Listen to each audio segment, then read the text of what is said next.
Pick it.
You? I'm okay, and you, Comrade Premier, and the rest of the colleagues? I'm fine. I see you are with Bishop there.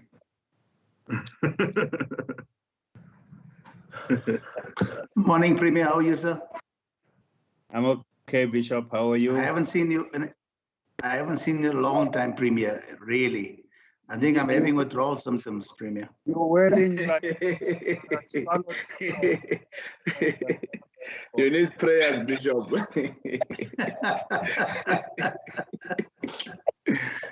Premier, I must say you look handsome today. I must say. Are you a Swallow supporter, Bishop? Swallows. He needs prayers from Bushiri. What about? Oh, man. Don't conflate issues here with Bushiri, please. This is a holy platform. Please. Yes, so, but you need prayers from him, Bishop.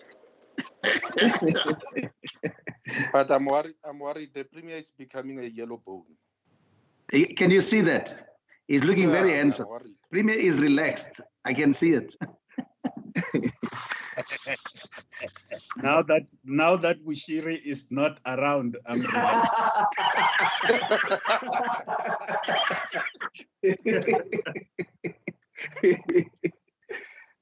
We still have Mboro. And Mboro is now a Gosam. He's a Gosam Mboro. Bishop and Mboro are contesting for the followers of Bushiri who are left behind. And I'm told Premier is one of them. There's that photo of him kneeling in front of Bushiri. No, it's not Bushiri. The Premier, there's a photo of Premier with Bushiri there. He's No, it's kneeling not. there in front of Bushiri. It's not Bushiri, it's that pastor who wakes people from the dead. El Flacao. Yeah, he woke from the dead. He woke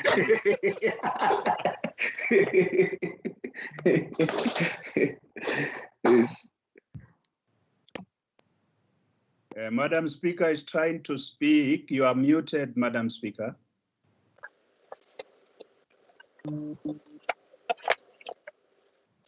Thank you, Premier. Good morning, colleagues. Can you all stand up to observe a moment of silent prayer and meditation?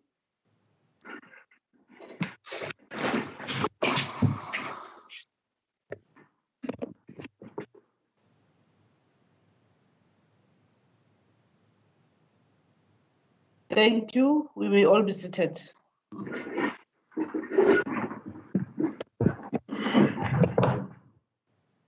Let me take this opportunity to welcome our Honorable Premier, members of the Executive Council, the Chief Whip, leaders of political parties, members of the Provincial Legislature, the people of Gauteng, ladies and gentlemen, you are all welcome this morning to our sitting of the Gauteng Provincial Legislature. We have received only 3 apologies: Honorable Goma, Honorable Masimula, and Honorable Badenhorst. But I just want to remind honorable members that it is becoming a tendency for one of the colleagues, especially Honorable Goma, not to be in the sitting, but attending other things. The rules are clear to say that you can't be, if you are absent for a month or for 30 days, there should be a process where we bring a proper report to the sitting, and that report should be adopted by the House. It's not like you'll just submit and say you are busy. Because how do you work when you're always absent from work? But we are raising that with the political party concerned, but we'll also be sending a proper letter just to indicate our dissatisfaction in the tendency of Honorable Goma. Thank you. I think those are the only apologies, unless political parties want to indicate otherwise. Okay, so it's only 3 apologies. In terms of announcements, I wish to indicate that we're holding this sitting today, just a day before we launch our 16 days of activism of no violence against women and children, which is on the 25th November, which is tomorrow. And there was a request from our President of the Republic of South Africa that tomorrow all of us, we should wear black clothing or wear black colors in honor of all those that suffered COVID-19. And we all know that there will be members who were affected directly and indirectly, but we all lost our loved ones, but also including South Africans. And we have also noted that the scourge is also, or the infection rate is also increasing. Hence the reason for us to continue calling for people to observe a social distance, to always wash their hands with soap, but also use sanitizer, wear a mask. But when you're in public places, please ensure that you observe a social distance. But we're also worried, honorable members, that the tendency by especially young people in many areas, they still don't observe the COVID-19 regulations. Please let us continue preaching the gospel for members of the public, our citizens, to stay safe, but also ensure that others are safe as well. And tomorrow, as the Gauteng legislature, will join all South Africans, especially all our institutions, because the president has said we should actually lower our flag half-mast, and as a result, we'll also do so. With those few words, I wish to welcome all of you again, but also indicate that we have a program starting from tomorrow until the 10th of December to observe 16 days of activism. That program will be circulated and any member can join any other program. Others are going to be virtual, but others are going to be physical. So thank you very much. I want to check is there a member who wants to make an announcement?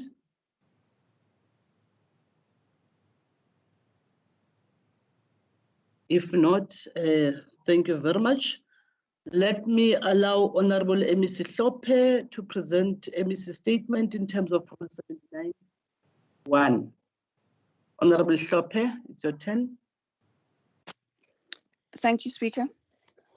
Honorable Speaker, Honorable Premier, Honorable Members of the Executive, Honorable Chief Whip, Honorable Chair of Chairs, Honorable Chair of Committees, Honorable Members, esteemed guests and friends.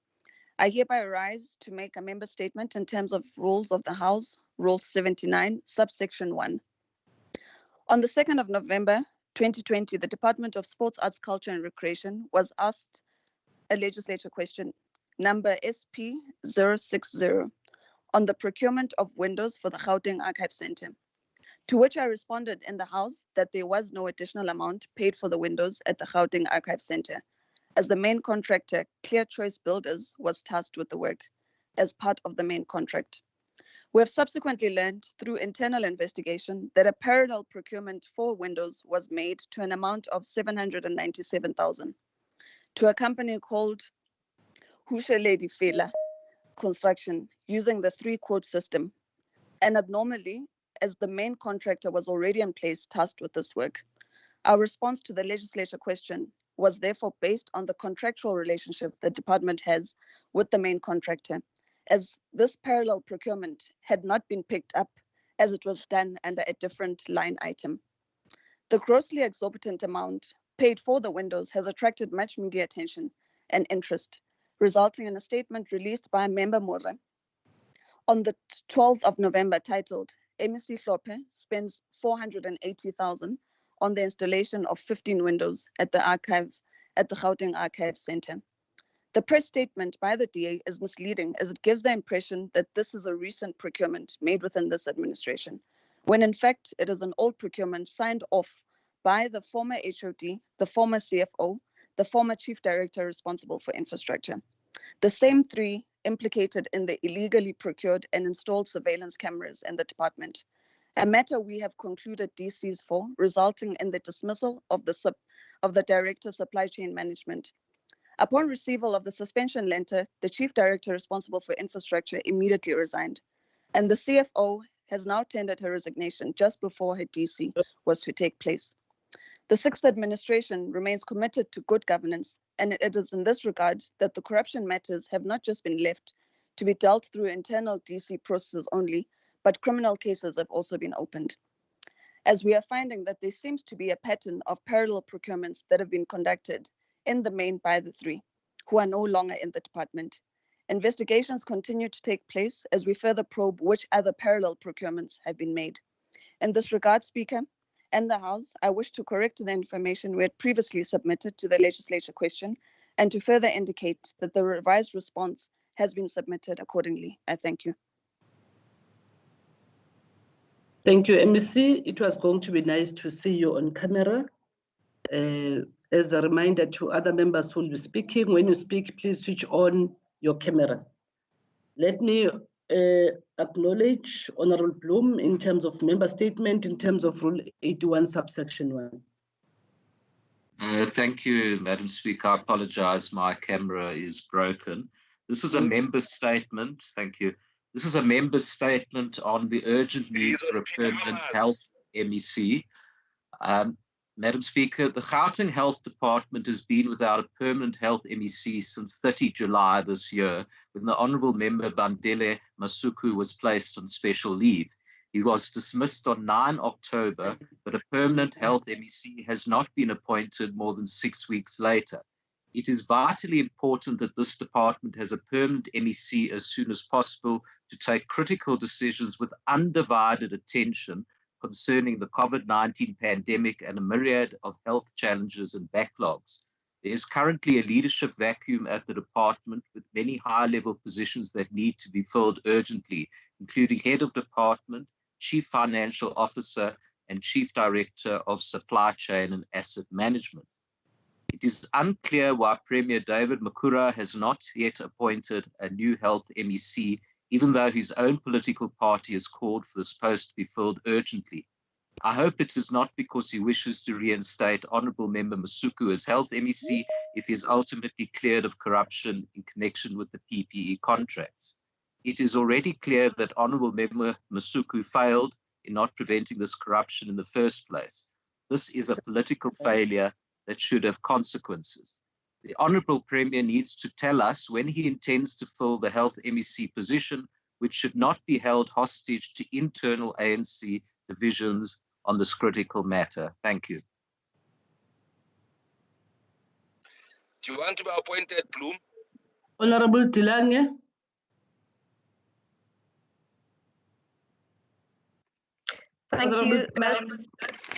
Thank you, Madam Speaker. The dismal failure of discipline of municipalities to function in Gauteng is not a new phenomenon. Can we have your video on? It is on, Madam. I'm here at the bottom. I can see myself at the bottom. Can you see me? Madam Speaker? I can't see you, but maybe others can see you as well at the bottom. Yeah, we can see you. But continue. Can I start again? Continue. I only see Chiscope. Thank you. The dismal failure and decline of municipalities to function in Gauteng is not a new phenomenon. Local government is a constitutional imperative in this country, which requires to be responsive and functional and cooperative. We witness the lack of consequences for the non-compliance of leaders and managers' statutory obligations as per Section 106. Madam Speaker, as the ANC governance are losing foot, public displays of disgruntled residents are becoming even more violent and destructive. In most cases, assisted by rogue political parties using the situation to ride on the back of fame. Revenue and service delivery are two of the most important cornerstones as a successful government. Our revenue rates have collapsed with a staggering increasing unemployment rates, and we will still experience the after effects of the past seven months for some time to come. Service delivery has reached an all-time low, with municipalities falling apart financially due to corruption, mismanagement, and a serious negative attitude of employees who also suffers under the ANC rule and climate of non-compliance. Madam Speaker, the ANC is on a plunder siege, and smaller municipalities are the weakest targets. In this governance, it is serious about the welfare of its people. We need to see more decisive and brutal consequence management and accountability of political leaders as well as those all involved with corruption and self-enrichment. Thank you, ma'am. Honorable Adams.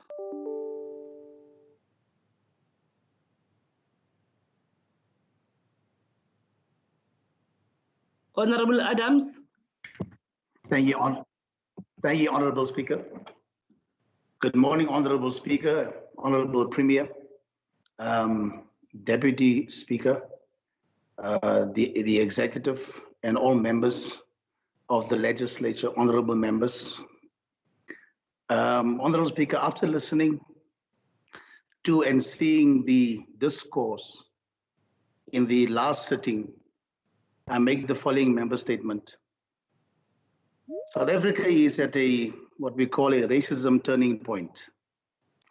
The clashes that we saw at Brackenfell High School between political parties, civic organizations, the community of Brackenfell, and the police that is played out on our television screens is absolutely worrying. Reverend Chris Neeson of the South African Human Rights Commission said very heartbroken that the Rainbow Nation has been deferred. And may I add, Honorable Speaker, I don't know until when. Post-1994, we were all looking forward with great expectation for the new South Africa of Nelson Rolihlahla Mandela and all those who went before us. But as the years continued, we saw that race relations has gone really down. And Honorable Speaker, it's getting worse and deteriorating at an alarming pace. Social cohesion is non-existent. Intolerance is the order of the day. You find it in the workplace, shopping malls, in car parks, in the streets, on the highways, at schools, in churches, in government institutions, political parties, everywhere. Madam Speaker, as the ACTP, we are saying we are sitting on a power keg or a powder keg, a time bomb at this moment. That race wars will burst out, Chair, Honorable Speaker, is very concerning. And one would hope that that never becomes our portion in South Africa. So as the ACDP, I want to make a clarion call to everybody, even government, even in this august house, that social capital is very important to build relationships, build citizenship, and build patriotism. It is very unfortunate that we are only similar when we are one, meaning we are one when we win in sports like events like the Rugby World Cup. And when these events are over, we retreat into our own lagers, and again, we become, all of us become the racists that we are. And we must admit in this country that South Africa is at a turning point where racism is concerned. And unless we do something about it, all of us, urgently and quickly. May I conclude by saying, may our body today also lay a lot of blame at the doorstep of the Human Rights Commission, which I believe that they should have done much more to build social cohesion and build a non-racial South Africa. I thank you, Honorable Speaker. Well said, Bishop. Well said, Bishop. Thank you. Honorable Tagile. Amanda Bishop.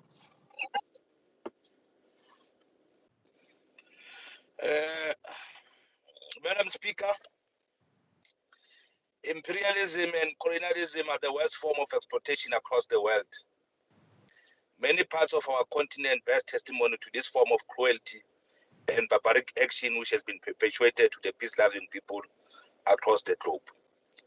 Our sister continents such as South America have never known peace from imperialist forces as led by the USA and its allies. They had imposed dictators and military regimes to countries such as Nicaragua, Guatemala, Peru, and Argentina, to name a few. Madam Speaker, we wish to congratulate the people of Bolivia for their historic mission to defeat the imperialist forces in the recent elections. We particularly wish to congratulate the unity and the determination by people of Bolivia to correctly vote for the movement towards socialism and Aisha Conway Luis act as the democratically elected president to lead these people towards a socialist state. The victory signifies a great achievement not only for the Bolivian revolution, but for the entire progressive forces across the globe. We still vividly remember how counter-revolutionary forces led by the oligarchy in alliance with the imperialist forces declared the son of the soil as a fugitive in his own backyard. The victory further demonstrates that evil forces will never succeed over progressive forces. In addition, it confirms our long-held view that minority cannot rule over majority forever. The victory demonstrates the scientific basis of our revolution, that from time to time it will encounter some setbacks and hindrances. Secondly, the revolutionaries are conscious of the historic task of working with people towards their victory. Long live the Bolivian Revolution, long live. Thank you, Madam Speaker. Honorable Ndlovana.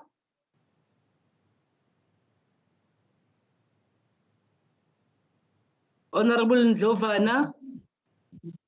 Yes, thank you, Madam Speaker.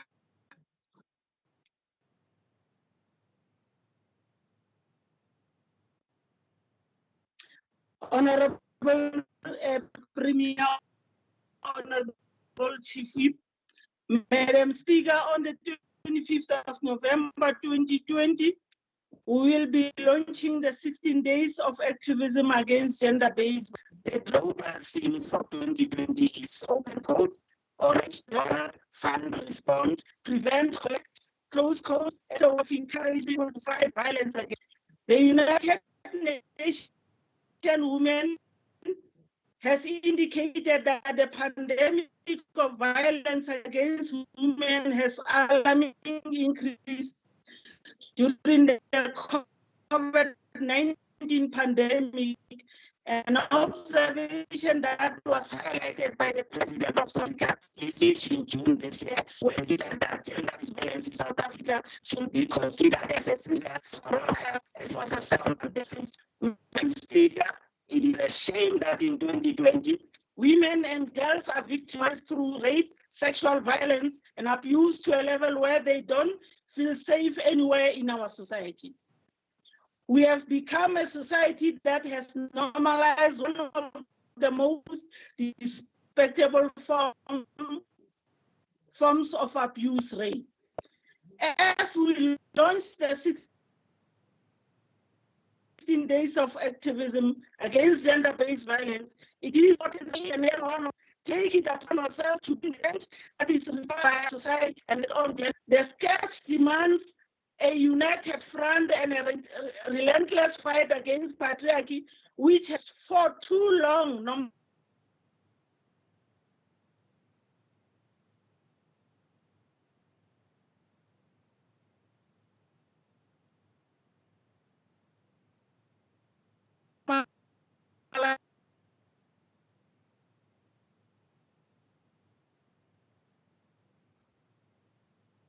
and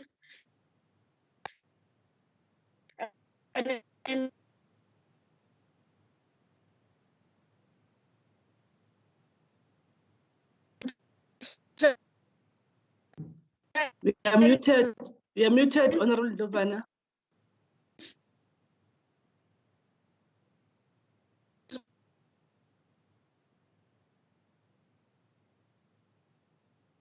She's muted as well.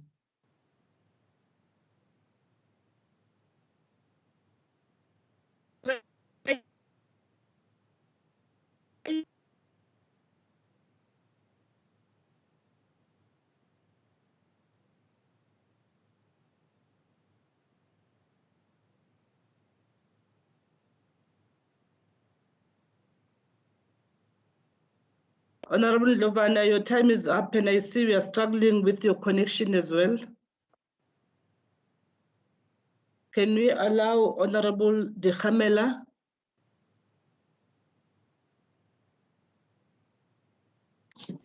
Thank you, Madam Speaker.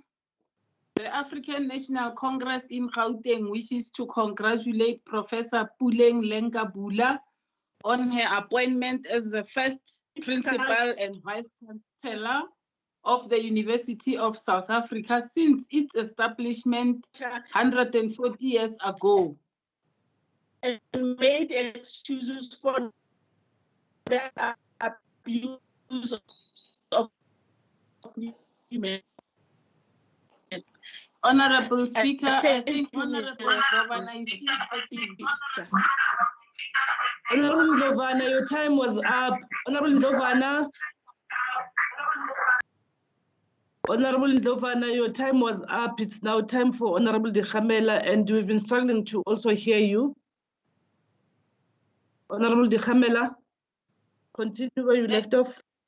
Thank you, Honorable Speaker. In 148 years ago, almost 1.5 centuries ago, Madam Speaker, Professor Lengabula is a tried and tested leader who comes with vast experience, best suited to lead the Africa's largest open distance learning institution. Madam Speaker, the progress on nation is made on the our nation is making is mainly due to the commitment of the African National Congress to women empowerment and gender equality. Madam Speaker, just imagine if other parties, some here with us in this August House at this moment, followed suit much earlier. It wouldn't have taken 1.5 centuries for UNISA to appoint the first female vice chancellor. In fact, it would have been long reached 50-50 representation in all strategic positions in our beautiful countries, our beautiful country. Madam Speaker, the African National Congress in Gauteng commend UNISA for this astonishing accomplishment. Professor Lenga Bulas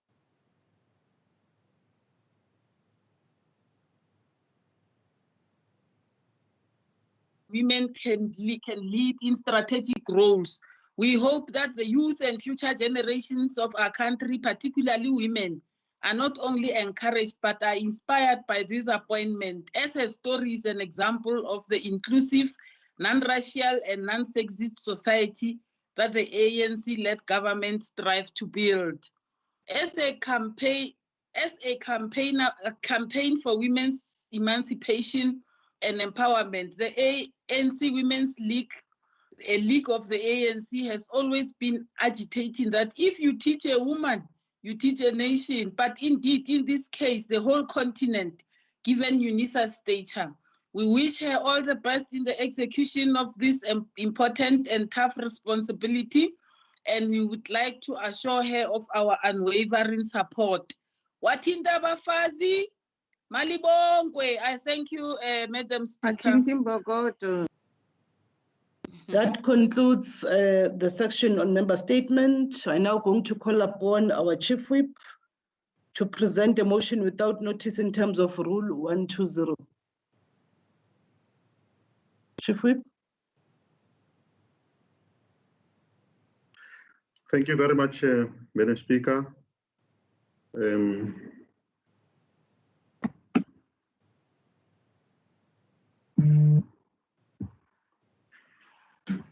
Thank you very much, Madam Speaker.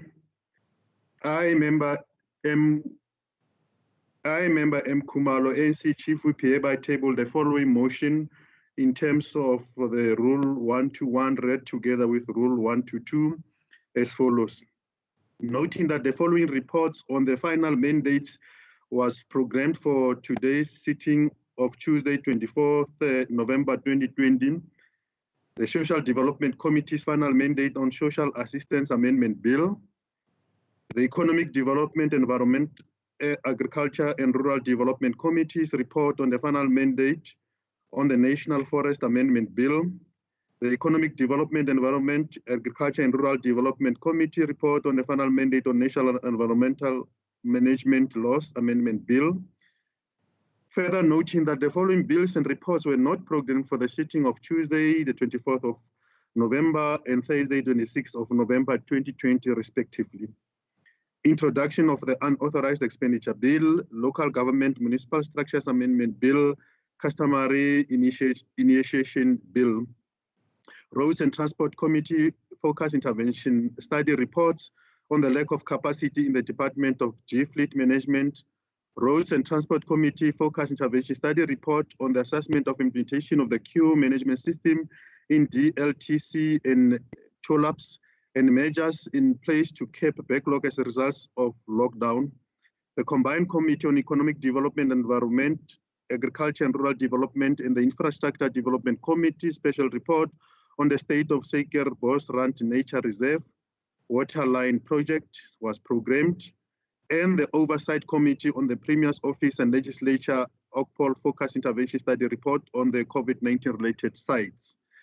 Therefore, request that the House resolve to remove the Social Assistance Amendment Bill from the order of today, as this bill was passed by both houses on Thursday, the 22nd of October, 2020. The bill is before the President for assent, and therefore the timeline has already lapsed for Gauteng Provincial Legislature to act on this bill. The Economic Development, Environment, Agriculture and Rural Development Committee's report on the final mandate on the National Forest Amendment Bill.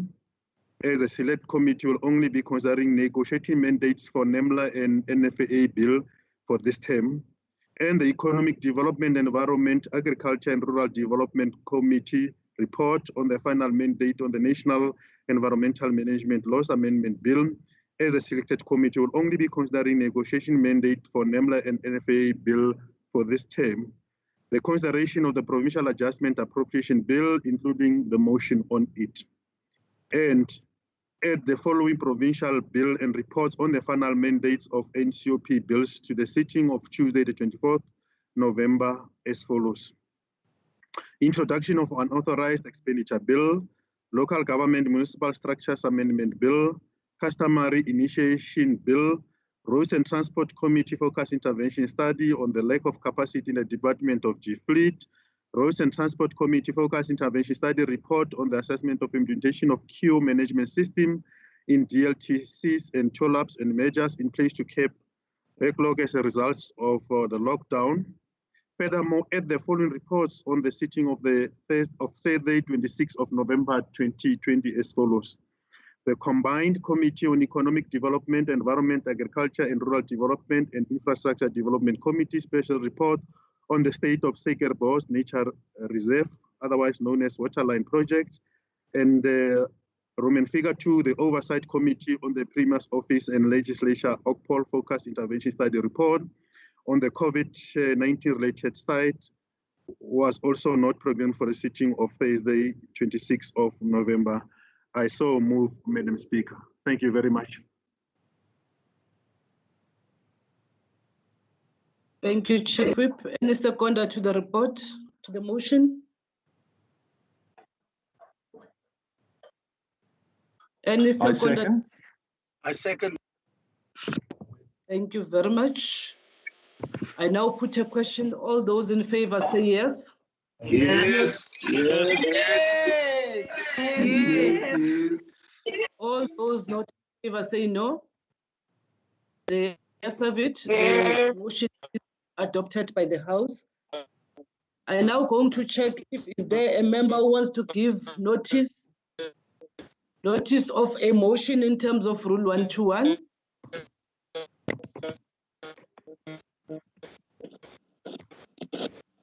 No motion.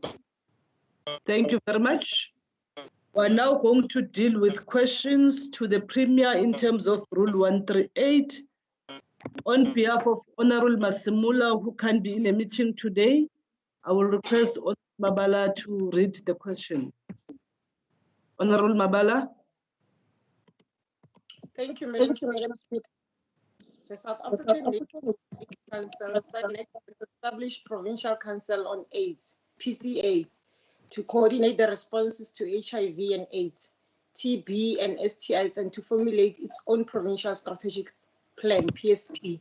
In each province, the PCA is chaired by the provincial premier. In 2015, the Human Sciences Research Council, HSRC, submitted a report to the SENAC entitled The People Living with HIV Stigma Index, South Africa 2014. It stated that there was a total of 10,473 respondents in the study and all were HIV positive. 65% of respondents were female. In the report under the section sexual reproductive health, it states that of concern is that 7% of respondents reported that they were forced to be sterilized. This means that about 476 women reported to the HSRC that they were forced to be sterilized. Number one, can the Premier indicate what actions did he take to determine if any of the women were sterilized in Gauteng province health facilities? If so, provide relevant details, including the number of women and actions taken to date. If not, why not? Given that forced sterilization is a torturous and criminal act. And number two, have you or any of your members of the Executive Council met or corresponded with any complainants of forced and coerced sterilization between year 2000 and 2019? Provide the relevant details of who when, and the outcomes of the meetings, correspondence, including which matters were referred to for internal and criminal investigation by yourself or any other members of the Executive Council with the case and or reference numbers. Thank you. Honorable Premier. Thank you very much, Madam Speaker. I would like to pass my greetings to you, the Deputy Speaker, the Chief Whip, and the leaders of the political parties, and all the honorable members. Madam Speaker, this question was asked to me, barring small different reformulations here and there, and I responded to this question. PR 28 was my reply, and PR 29. This question was asked to me in the past 2 months, and to the MEC for Health. So the answers that are being sought now have been given in PR 28 and PR 29. I will forward the same replies to Honorable Masimula. I also just want to add that in addition to having answered this question in PR 28 and PR 29, we have referred this matter to the Professor Malekapuru Makhuba, as he is well known as the head of the Office of the Health Embassy. That's an independent office to help us deal with any matter that relates to whether there was any crime committed. Thank you very much. Thank you, Premier. Honorable Mabala, do you have any supplementary question or comment? It's a comment, Madam Speaker.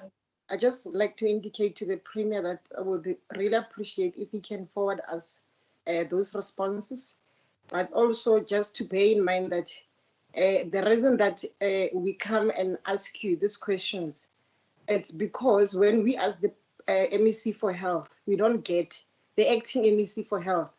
We don't receive adequate answers. So that's my comment. Thank you. Yeah, Honorable Mabala, maybe on that score, I'm not sure, because some of the questions are brought, the replies are brought to my office. Even our office will forward them, and I'm baffled to say we have not received any responses, but we'll also follow through to check whether that is true or not. Thank you. Next question, Honorable Ncube to Premier.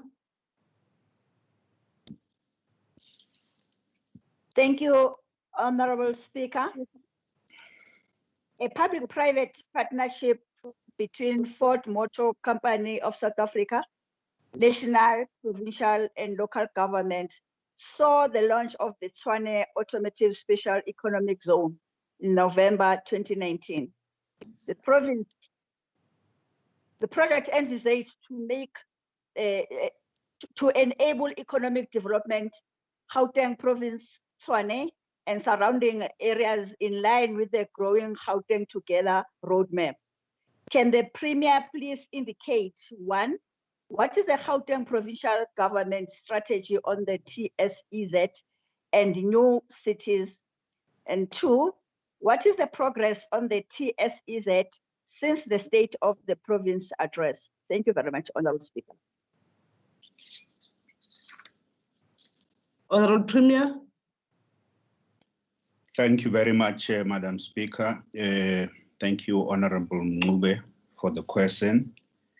I would like to say that, Madam Speaker, when we answer all the questions that we are asked, our starting point is, it's correct that this question asks what is the strategy. Our starting point is indeed strategy and policy. What is our vision? And why are we doing what we are doing, and what do we want to achieve?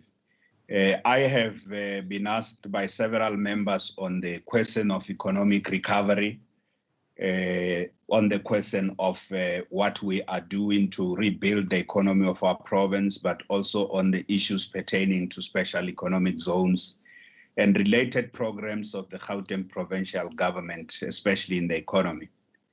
So I want to start by saying that we proceed from the vision that the Gauteng city region should be an integrated network of special economic zones, of industrial parks in our townships, and agro-processing and agri-parks, anchoring what we call a cluster of high-growth sectors in each district in Gauteng province, or what we sometimes call corridor.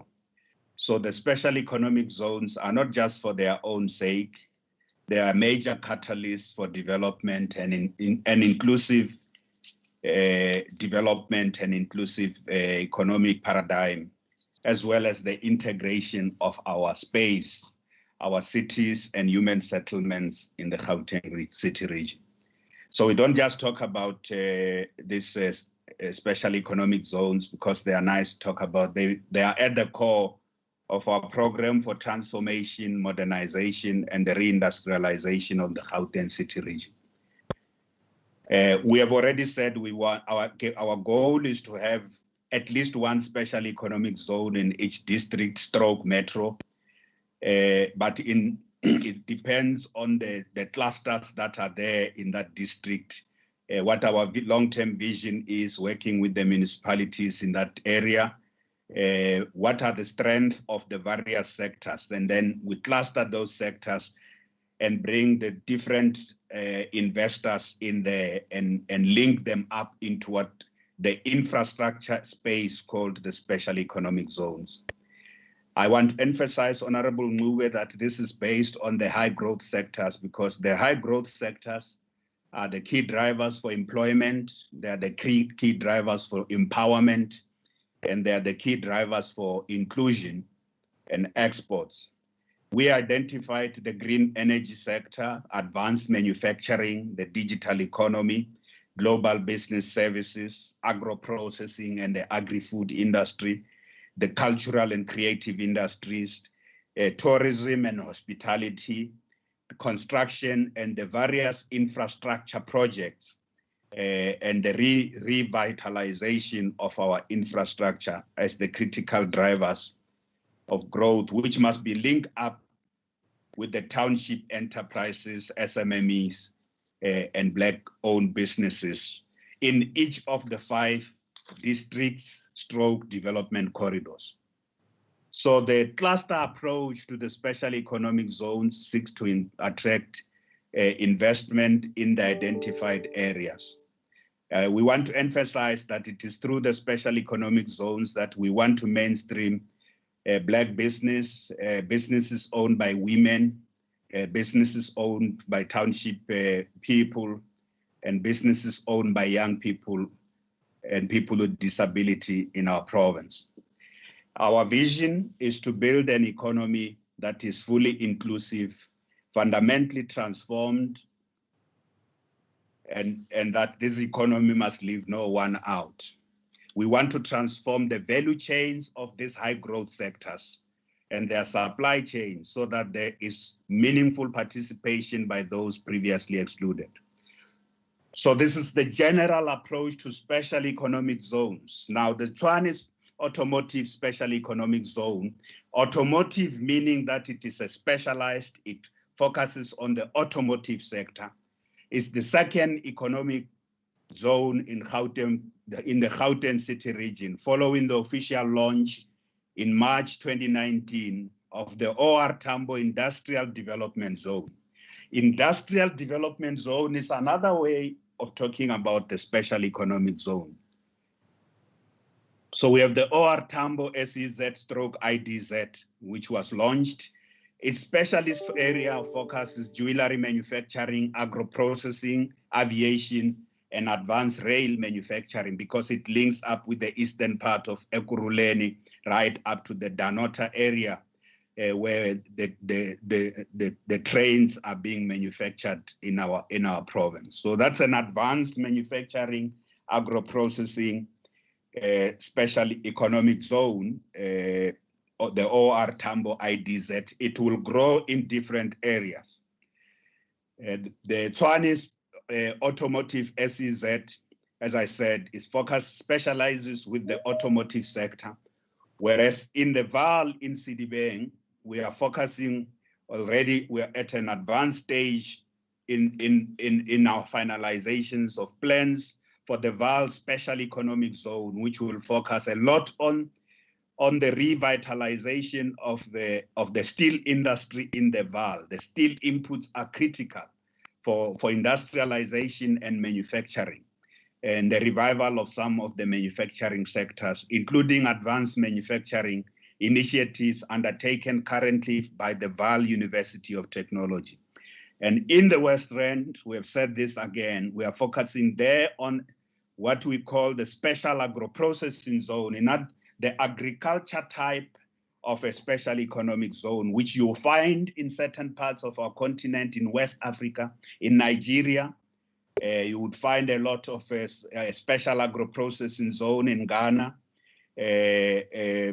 You will find those on the Eastern Belt and in some part of East Africa, in Ethiopia and in Kenya.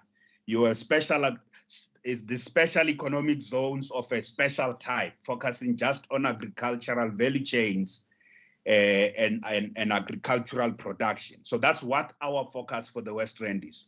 So back to the Tshwane Automotive Special Economic Zone, because you can't just talk about that without creating the full context. That one, Mangube, is going to be one of the biggest, largest and ambitious private sector investment projects of the administration, this administration and the fifth administration, because it started at the end of the fifth administration. Ford Motor Company is going to produce 200,000 units per annum of the Ford Ranger, meant for export throughout the world. And Ford Motor Company looked at Asia, looked at Europe, looked at Latin America and North America. And we as South Africa and we as Gauteng became the best location for this investment. And that's why we do everything in our power to try to make sure we protect this investment, which is going to exceed more than 20 billion rands, which is going to create more than 8,000 jobs in its fullness by 2023. And it is one of the most catalytic projects that will help integrate township businesses and businesses owned by women and young people into the mainstream of the automotive sector, including the township-based automotive companies. So in this regard, Honorable Ngube, we're working very closely with the national government and the municipality, the city of Tshwane, at different stages. The city of Tshwane has always been cooperating with us on this. In other regions, we are doing the same. In other districts, in Ekurhuleni, we are working with the city of Ekurhuleni. In the Vaal, in Sidibeng, we are working with the municipalities there on those. And in the West Rand, we are doing the same. We are also, as we roll out this special economic zone, they have a direct relationship with your other question about new cities. It is also in these special economic zones where we want to catalyze the development of new cities, new economies, as Dr. Rachitanga has written a book about new cities and new economies. It is around those special economic zones and clusters of sectors that we also want to relocate development initiatives, build new mega human settlements and new cities in those areas. We want also to achieve the objective of spatial transformation, economic transformation, and sustainability in those areas. The Gauteng provincial government is using its 55 billion rand infrastructure budget to direct the program for transformation, modernization, and reindustrialization. And against that background, when you look at what we have put forward as the bill, the Township Economic Development Bill, think of it at the scale of the special economic zones. The township economy will be different. If you only think of township businesses today, but imagine them in the context of each special economic zone that is being developed in each area which we have identified. Those township businesses are going to integrate into the value chains of this, some of the bigger businesses in the areas where they are going to be established, to transform completely the scale of township businesses, because that is our vision, for which we do not apologize. So from a strategy and policy point of view, Honorable Ngube, that's what we want to achieve. Yes, the Tshwane Special Economic Zone is linked to the turning Tshwane into an automotive city. It is not just where Roslyn is now. It is, I mean, where Silverton is now. It's not only there. It is also where Roslyn is, where there's BMW there, which is expanding its operations in that area. Its investments are being expanded to link to the northern areas of Tshwane, not just BMW, but also other major automotive companies located in that area. What is the progress so far? And I want to summarize it because I have a long, comprehensive answer for you. I want to summarize it because today I have many questions. I have 5 questions. The progress so far has been that our Department of Economic Development and the Office of the Premier, working in partnership with the City of Tshwane and the National Department of Trade and Industry, have moved to the first phase of the development of this. It started in August this year, August 2020. It's November now, as you correctly say. It's a year since the President launched this project. That first stage is underway. There's been a lot of construction activities happening already. 4 billion rands investment out of the 20 billion rands or so. 4 billion rand of investment has gone into that first phase. The building of the various supplier parks is underway. The township businesses in Mamelodi are very involved. I know the women have raised a concern with me that they see lots of involvement of township businesses, but women-owned businesses are not in there. It's a matter they raised with me in another meeting yesterday. I'm going to take it up.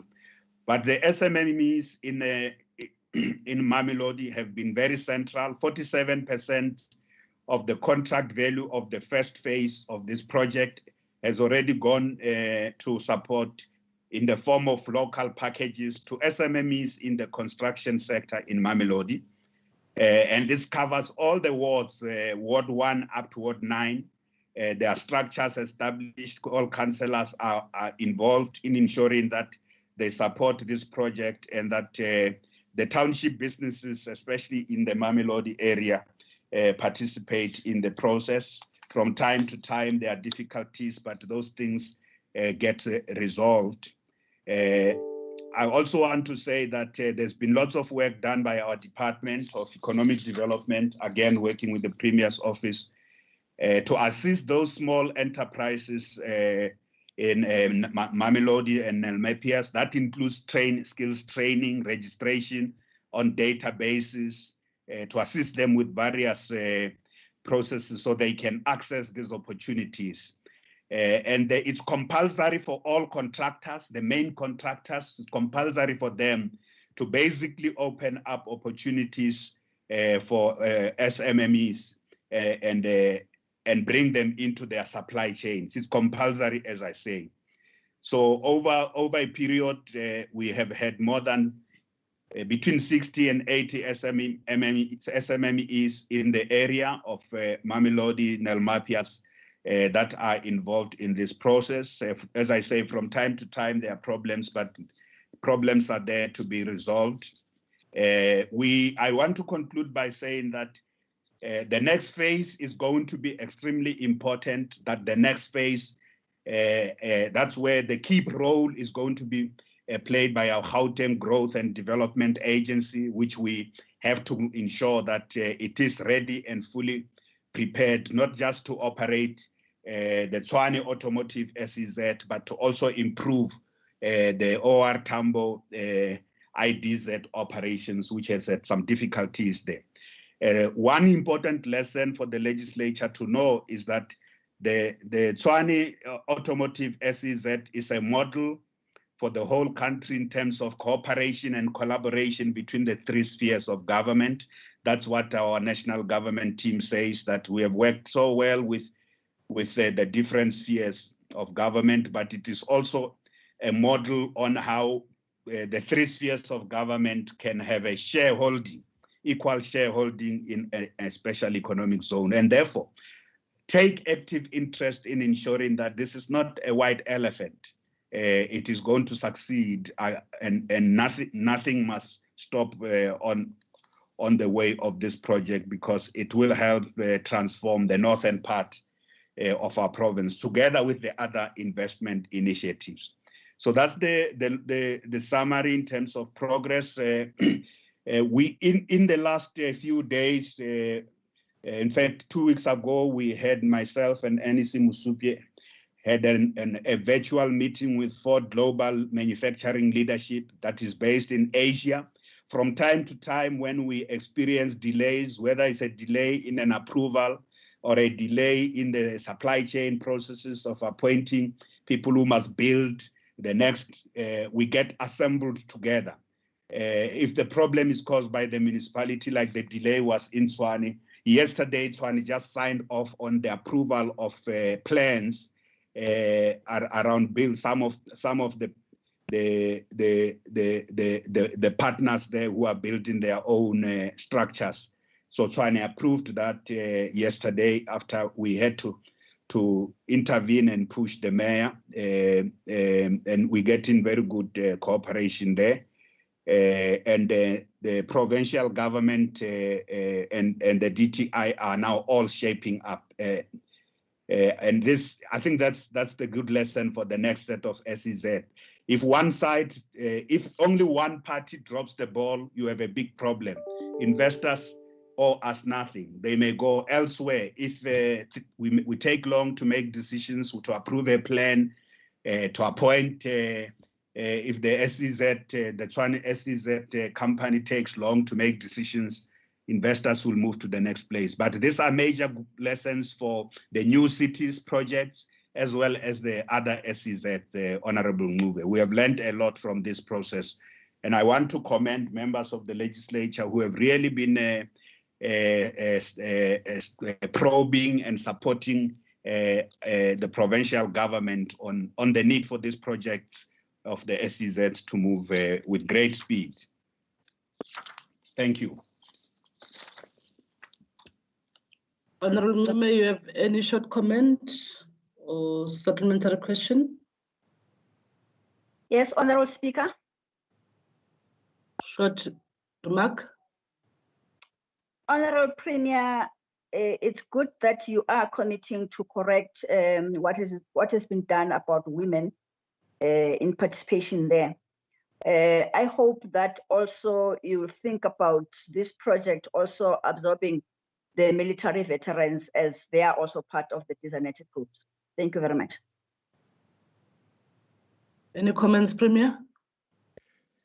Thank you, Madam Speaker. I can just briefly say that the military veterans in Mamelodi are part of they are sector structures. They are part of the project, Honorable Ngube. They have their own representative. When we went there in August with no, I think it's in September, yeah, with the MEC Musupye, amongst the people we met were the military veterans from Mamelodi. They confirmed that they are part of the structure. Thank you. Thank you. Next question, Honorable Hassan, to the Premier. Thank you very much, Honorable Speaker. I'd like to put forward the question to the Premier, noting that gender, youth and disabilities, GOD, is mainstreamed and that each department is individually obliged to make inputs toward GOD. Can the Premier indicate, number one, how has the streamlining of GOD contributed to uplifting of women, youth and people living with disabilities? Number two, if all departments are contributing to GOD individually, what is their contribution and how does the Office of the Premier bring them together? And lastly, how does the Office of the Premier ensure monitoring and evaluation of GOD issues, in particular in each department? Thank you. Thank you, Honourable Speaker. Thank you, Premier. Thank you very much, Madam Speaker. Thank you, Honorable Hassan. I have a 10-page response for you, Honorable Hassan. 10-page response. I'll send it to you. I'm going to just summarize this response. Firstly, Madam Speaker, I want to emphasize, like I said earlier on, that when we answer questions in the legislature, and by we I mean members of the Executive Council, myself, and members of the Executive Council, when we answer questions in the legislature, what is always our starting point is to ask the question, why are we doing what we are doing, and who does it seek to benefit? I've just dealt with the special economic zone, now the Tshwane special economic zone. In that way, I was also answering the question, why are we doing what we are doing, and who does this benefit? This is an important question of policy. Every government policy, whether governments say it or not, whether it's a right-wing government or it's a progressive government, every government policy is about answering that question. Why are we doing what we are doing, and who seek to benefit from this? In other words, who are the social forces in society that your policies seek to benefit? You may not say it directly, but we in the ANC are not ashamed of saying who our policies seek to benefit. Others don't say it. You can see by that this policy seeks to benefit this section of the population. And it's a fundamental question of political economy. Policy is about advancing certain interests, either of the rich, of the elite, or privileged groups in society, or those at the bottom of the rank, those previously excluded, or those excluded, or those who are marginalized. So I start there because GOD as a program of the ANC-led government in Gauteng seeks to redress the fundamental imbalances created not just by apartheid, created by colonialism, created by capitalism, neoliberal capitalism, created by patriarchy, the dominance of men over women. So with regard to this program of GOD, we seek to redress, especially when it comes to empowering women. It must be so clearly stated that we don't apologize that our program is about empowering women and transforming gender relations so that there can be true and substantive equality, not notional equality, not just equality in law, but real equality between men and women. We also seek to mainstream young people because there's a structural systemic problem that young people, by virtue of age, do not have the same opportunities to enter the labor market or enter businesses because, as I say, by virtue of age, regardless of how innovative they are, as a prejudice, age as a prejudice, just by virtue of that, they get locked out of the economy. Like women on the basis of gender, they get locked out of political, economic, and social institutions that are critical. They get locked out of economic opportunities. So our policies as the ANC-led government, we don't apologize for this. We seek. So some of the key beneficiaries of our program is young people. And I've explained young people are the future. You mustn't, any movement, any party that is a party of the future must think about the youth, invest in the youth. So we do so understanding that particularly Black youth have major institutional, systemic, and structural impediments and obstacles on their way, including education, including the circumstances of their birth, including their location, when most of them located in spaces we call townships. They already have disadvantage from the urban youth who live in the suburbs and in the much closer to economic opportunities. So you need to break down these barriers. As you break down the gender barriers between men and women, systemic and structural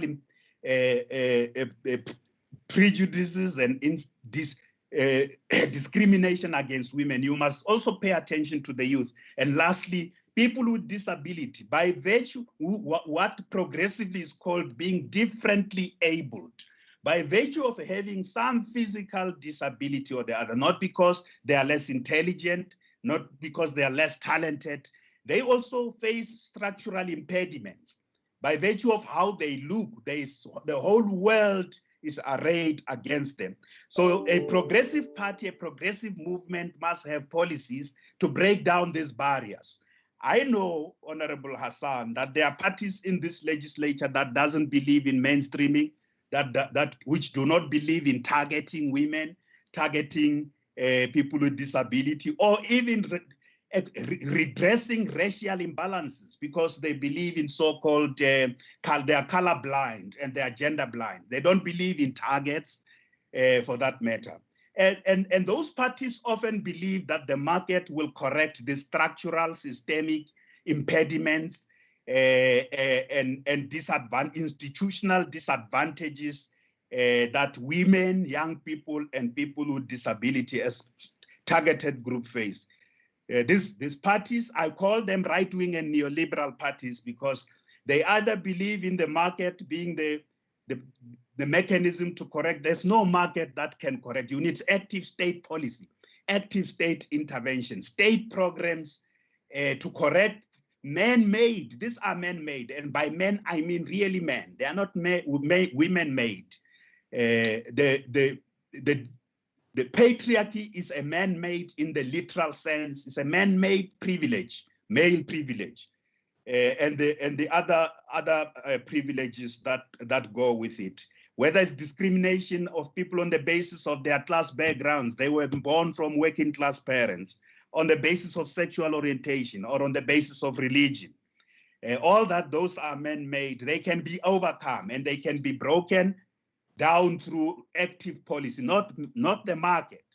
And some of the parties which attack the African National Congress policies, such as affirmative action, employment equity, which are active policies to break down the barriers of disadvantage and privilege that lock out women, that lock out people with disability, that lock out sometimes working class children by virtue of being born in Tembisa, and you don't go to a suburban school. You have, so some of these parties, as I say, some of them believe the market can correct this, but others are even so deadly opposed to affirmative action and BEE that they go to the highest courts to try and scrap these policies. They are so deadly opposed to the quotas to empower women, gender quotas. They are deadly opposed to quotas even for youth and people with disability. But the ANC-led government in Gauteng does not apologize for that. That's why we have targets for women. We want to see 40% of procurement in the Gauteng, in the public procurement space, our procurement budget. That's our target. We want to see that going to women. We want to see 30% of procurement going to township businesses because of this part of the spatial disadvantage and spatial dislocation of township-based businesses and historical discrimination against Black people in that sense. We have a target also for young people in that regard, and we don't often meet our targets. I know that that's one of the big challenges that we face, but I am very happy that in addition to targets, we have programs, Honorable Hassan. Our women empowerment programs include the training and involvement of women entrepreneurs by our Department of Economic Development and its agencies and the Department of Finance, including agencies like the Gauteng Enterprise Propeller, the Gauteng Growth and Development Agency, GIFA, to ensure that all our programs, whether it's infrastructure programs there, that we want to see active participation of women in the economy as entrepreneurs of note, not just at the bottom rank like I was referring earlier on the SEZs. Our programs also include ensuring that the girl child is the principal area of intervention. Get with the young women, the girl children, our support for the girl children, especially for no-fee, those who go to no-fee schools has been significant. We're providing dignity packs and sanitary packs to them, 1.3 million of them over a sustained period of time. The girl children, the young women who, especially young mothers, we also have a program called Welfare to Work. In the 5th administration, 30,000 of them were taken out of the grants. They were dependent on the state. They were retrained through our own programs. A lot of them established their own small businesses. Others were able to get jobs in the mainstream of the economy. These are interventions to empower women, but there are also interventions to deal with gender-based violence. We have a comprehensive interdepartmental approach to dealing with gender violence to support victims of gender-based violence through a comprehensive program in the Gauteng provincial government that includes having shelters, but also the women who are in these shelters, getting them back to take charge of their own lives by retraining them, but also bringing them into some of our programs, including urban agriculture program, one of which we launched recently in Ekurhuleni with the MEC for Social Development. And it was named after the former MEC for Social Development.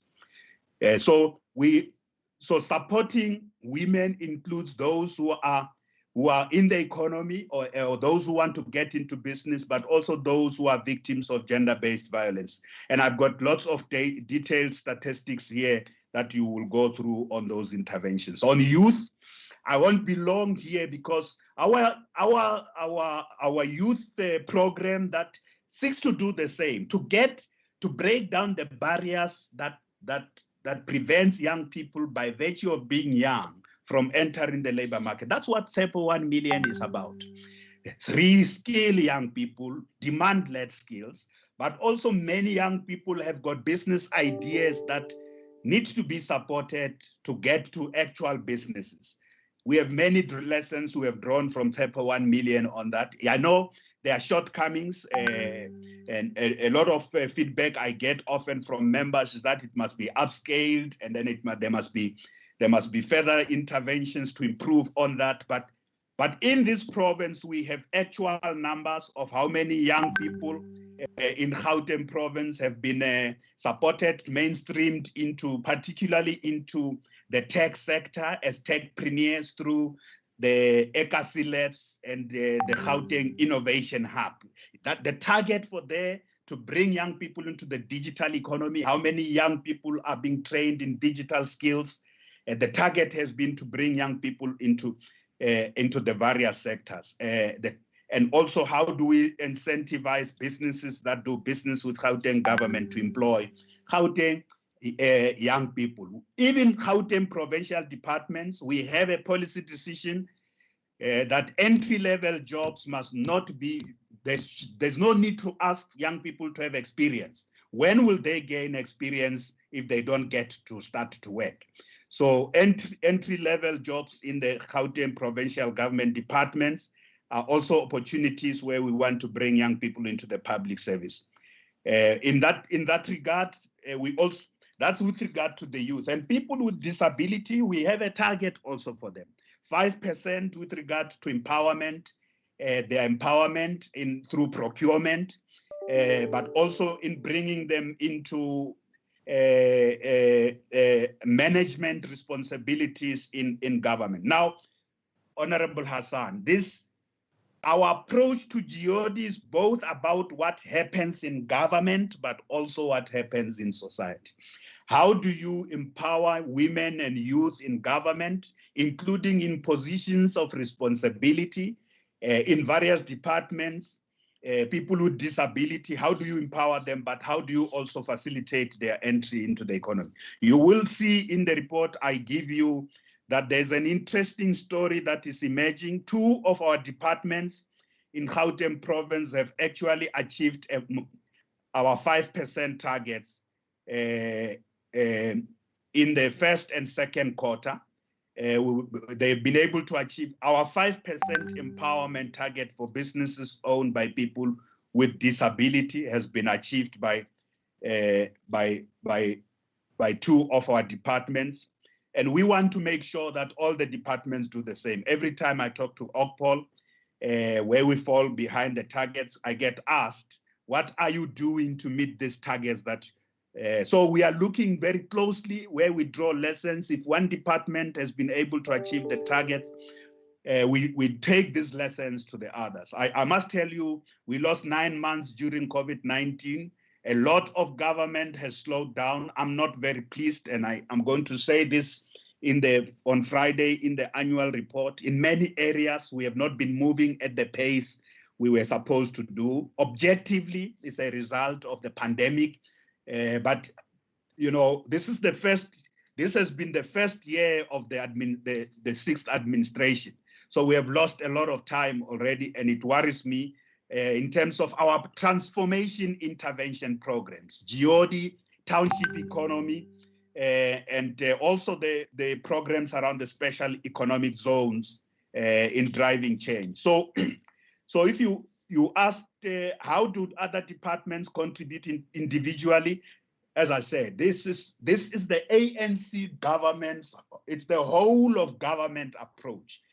We track every department's contribution, whether it's on the economy, on the township economy, or on GOD. We track every department's contribution. And as I said, that I'm not very pleased in terms of how COVID-19 has impacted and slowed down. So monitoring and evaluation is undertaken. Departments are at different levels. We hope in the period beyond COVID, and I don't know what the period beyond COVID means, because there's a resurgence that's on the horizon. We can see it, and next year we may have another increases that may slow down the recovery of our economy and a recovery of government as a whole. So and you ask a question about the contribution of the Office of the Premier. We are the coordinator. We are the coordinator of all major government programs, whether it's the economy or social programs or governance cluster programs. So we build capacity to coordinate, but delivery is done by departments themselves. Actual delivery and the budgets are in departments, as you know. We have a very small budget.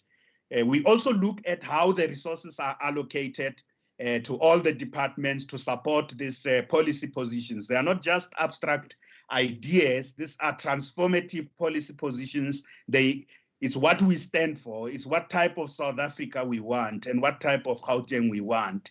What the place of these motive forces, we call them motive forces. The beneficiaries of these programs are people who were excluded by neoliberal, colonial, neoliberal capitalism, apartheid, and even under democracy, the structural default of our society and economy has continued to make them carry the worst burden of that. So we must continue to push the boundaries and improve our performance in this regard. Your last question, again, is on monitoring and evaluation. You know, the Premier's office has got GOD located there. That's where it helps us to monitor the performance of everybody across the system of government. But it is absolutely important. We are a transformative party leading government. We are about transformation of every aspect of society. We are about empowering people who who would otherwise be left out because they've been left out historically for long by deliberate policies, and the market will not be able to redress that. They require a government that is capable, a government that's ethical, that's committed to redress, policies of redress, and these are radical policies. So this is radical social and economic transformation is something for which we stand for, and we don't apologize for that.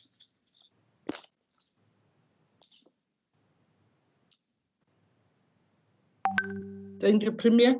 I just wish to indicate that we only had 45 minutes for this section, and because today is the last day of the Premier's question time, we are only left with 2 questions and only 4 minutes. Can I therefore request that we try to, especially those long responses, Premier, if you can just indicate in summary and hand over the questions. Thank you very much.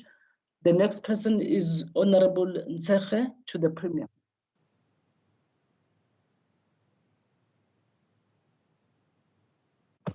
Thank you, Speaker.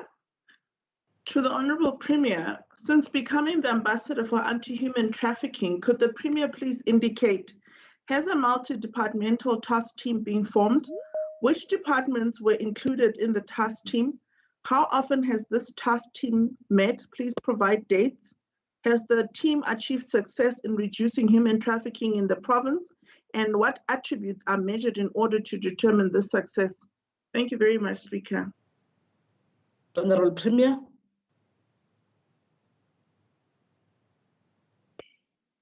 Thank you very much, Madam Speaker. I will oblige to your request. But just please remember, as what I was saying, that when we answer questions, we always have to say, why do we do what we are doing, and who stands to benefit from our programs and our policies?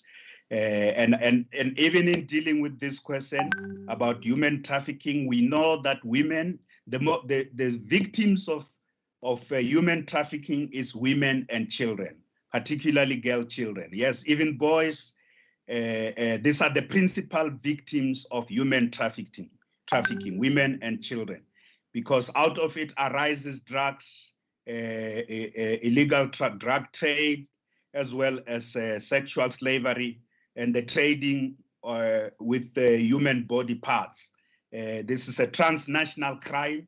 It is like the crime that, it's crime across different borders and across different nations. It is like the crime committed by Bushiri, who ran away. This is transnational crime. We can only succeed if we cooperate through intergovernmental, multi-agency and global collaboration. And the specific thing that I would like to say, Honorable Ntsege, is that you championed in 2017 this resolution that was adopted, which gave us and the Department of Community Safety specific tasks, assignments. It said we must champion, not necessarily chair, champion the fight against human trafficking as a transnational multi-million crime in criminal industry. Champion the fight against this in our province. There are 2 task teams that have been established. The one is the provincial task team, that is a task team at a higher level that is made up of which department? National departments as well as provincial departments, Gauteng departments of community safety, social developments and health, and national departments of home affairs, justice and constitutional development, social development and health, as well as municipalities in our province. This task team includes law enforcement agencies such as the South African Police Service, the Hawks, Metro Police, the Revenue Service, SARS, the NPA. It also includes civil society players, the network of NGOs that are active in the fight against human trafficking, as well as the international organizations.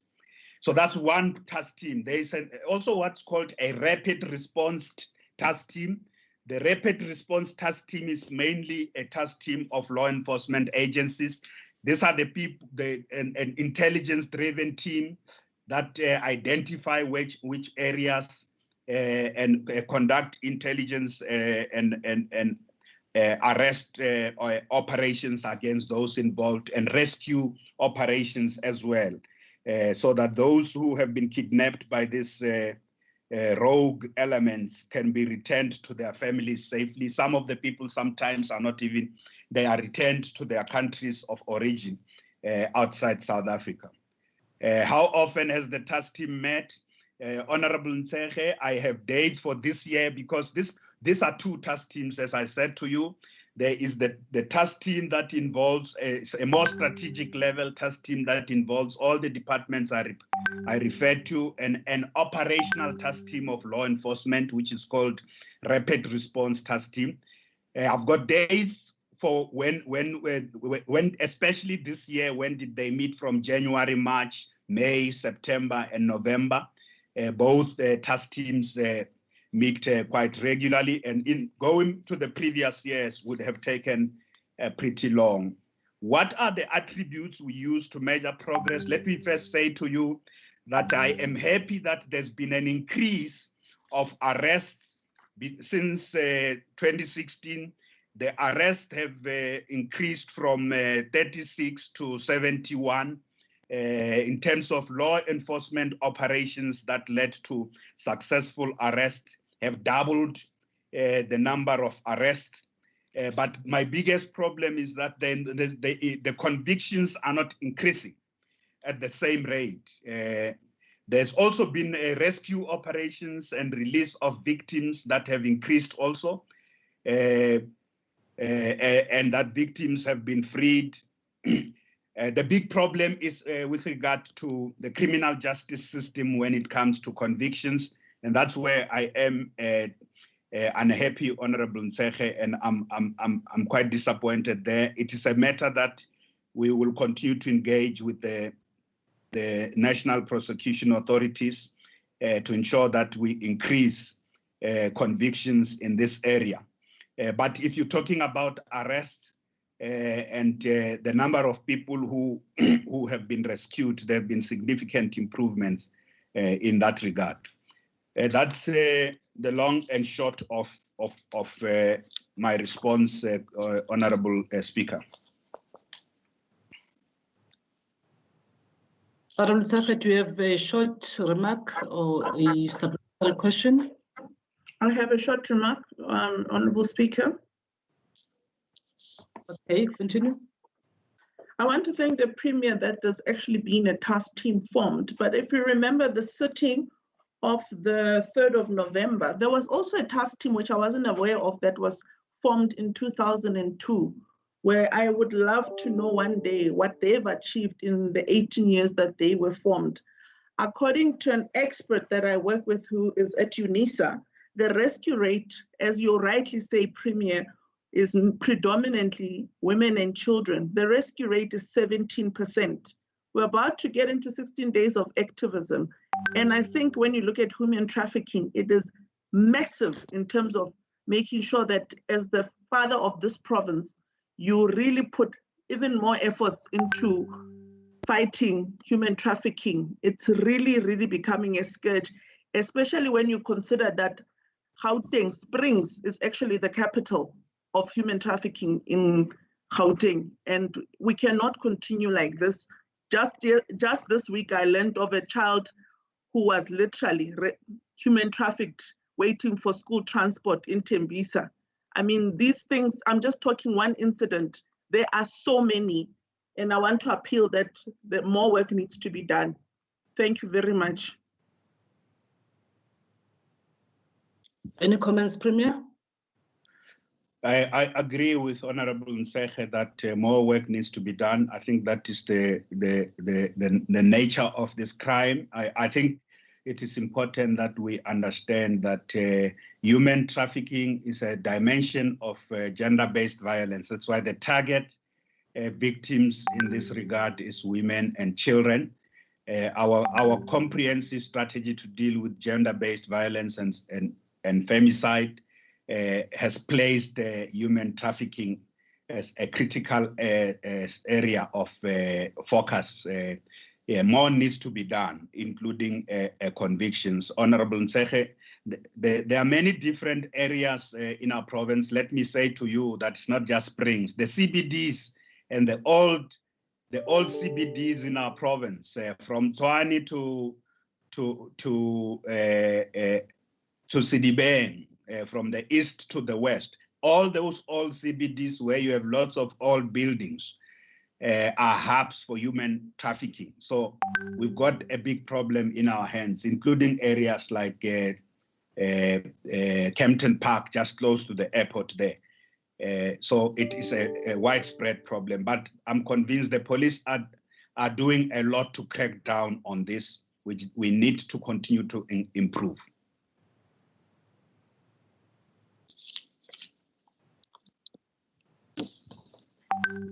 Thanks, Premier. Thank you. The next question, Honorable Mabala, to the Premier. Thank you, Madam Speaker. With the Premier having fired Gauteng MEC for Health, Dr. Bandile Masuku, following an SIU report into tender irregularities and the MEC's failure to execute his functions in compliance with the Constitution and the PFMA in his oversight of the procurement of PPEs, would the Premier please respond to the following question? Number one, what is the Premier's plans regarding the appointment of a permanent MEC for the Department of Health, considering that the acting MEC does not have the experience in the field of health and is clueless, and his responses to health-related questions are unsatisfactory? Number two, why is the Premier taking so long to fill the position of MEC for Health, leaving the department unstable and vulnerable in terms of governance, politically and administratively, whilst this department is expected to perform its core mandate of taking care of the health needs of the people of the province? And number three, with the department without a permanent MEC since July 2020, what is the exact date the Premier is expecting to appoint a new MEC into this position and put the health needs of the residents of Gauteng first and save public health care workers from the lip service they receive from the current acting MEC, who is clueless? Honorable Premier.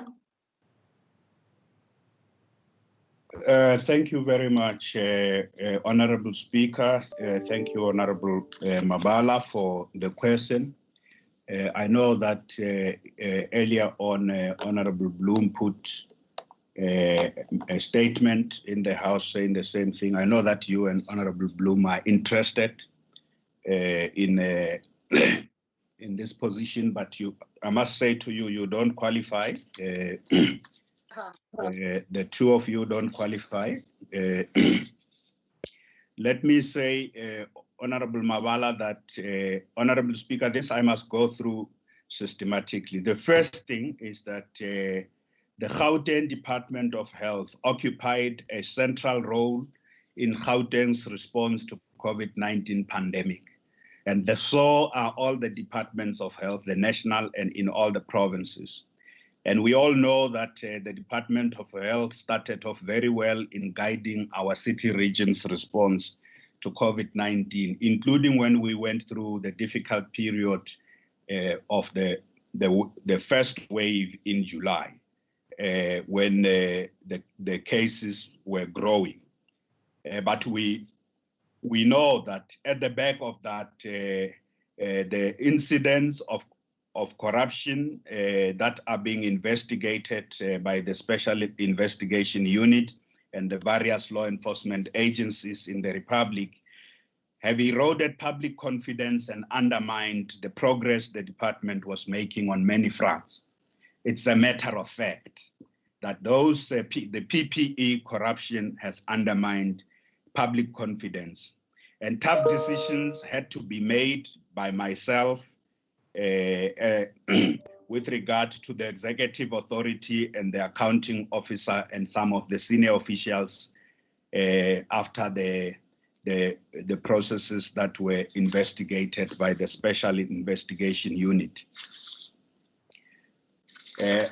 I subsequently also received a submission, and firstly a submission from the Public Service Commission resident commissioner Silwane in Gauteng province, in which he detailed what he regards as the major structural, systemic and organizational problems and weaknesses of the Department of Health over a period of time. And he said to me, those problems continue. He made specific observations and conclusions, including on matters that he himself dealt with pertaining to the Department of Health, right over a period of time, right up to this point.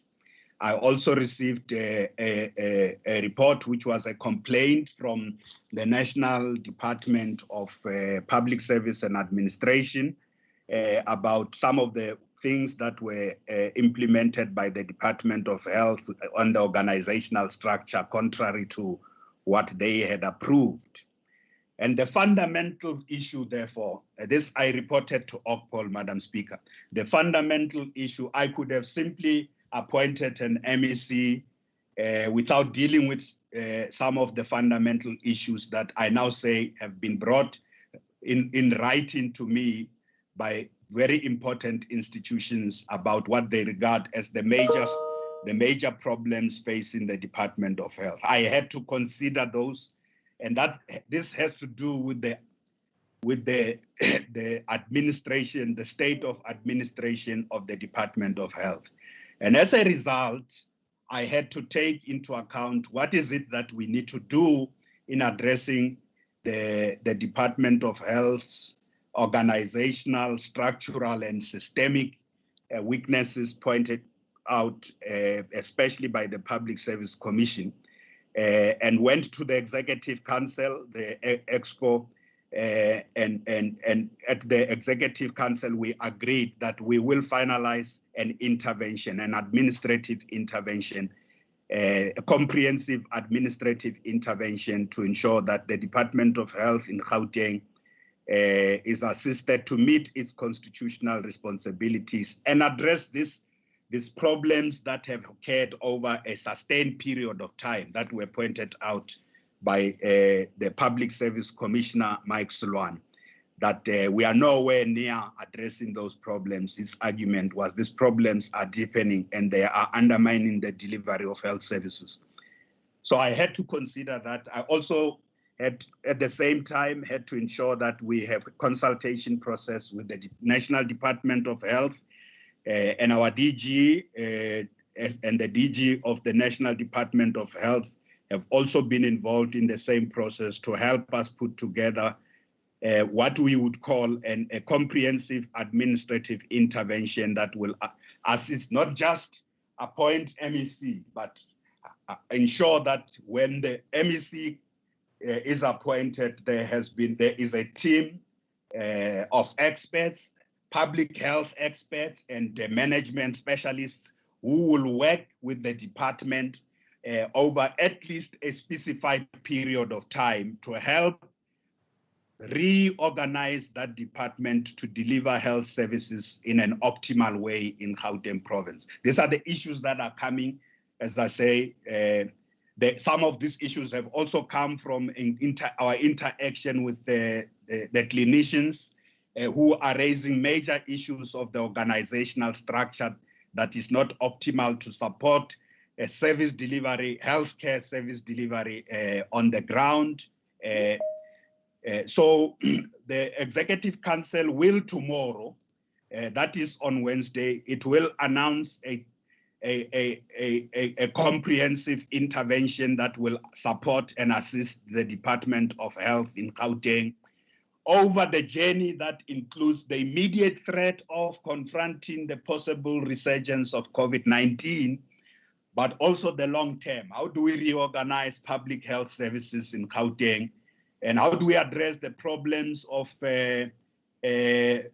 which were identified by Commissioner Silwane, which include persistent irregularities, whether it's corruption-related appointments of officials, but also procurement processes.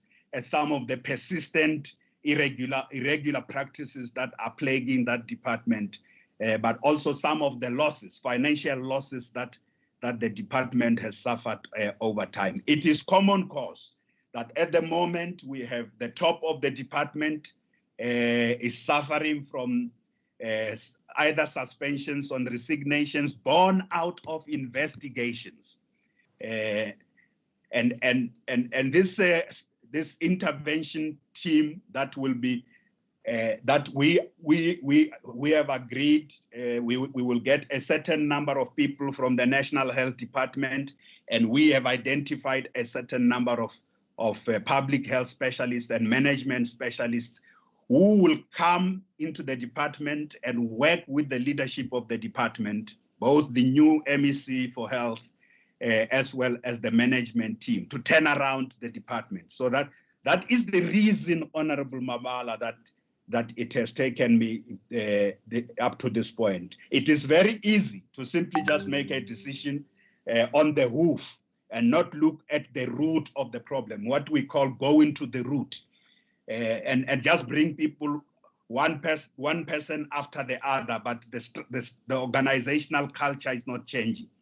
So I want to say to the legislature that we will have, from December, we will have a new MEC for health working in the department, and we will also have a strategic management support team that will be working with that department to ensure that it can fulfill its mandate from December 2020, not 2021.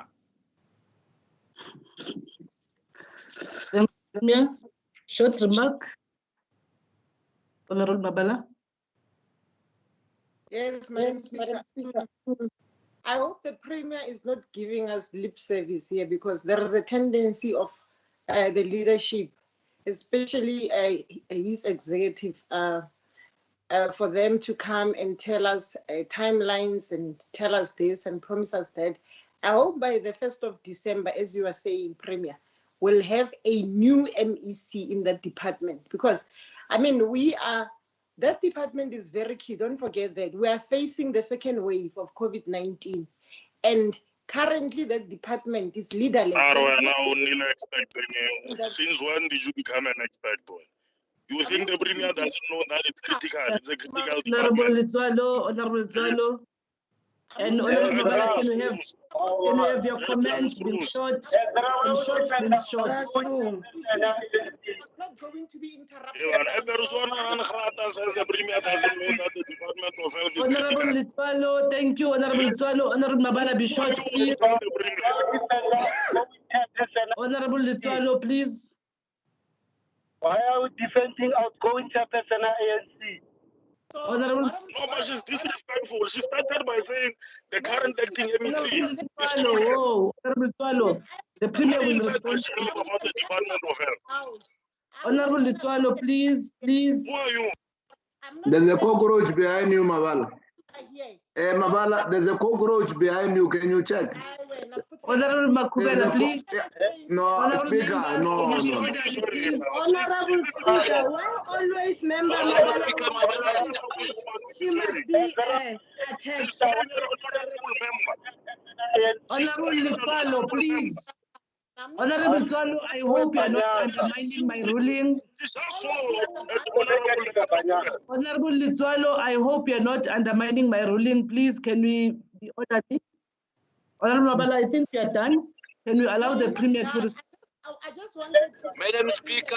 You have made your point, because it was supposed to be a short meeting, a short comment. Madam Speaker. Can the Premier commit to a date as to actually whether it's going to be the 1st of December? Because no, you can't force the Premier. You want to force the Premier on a date?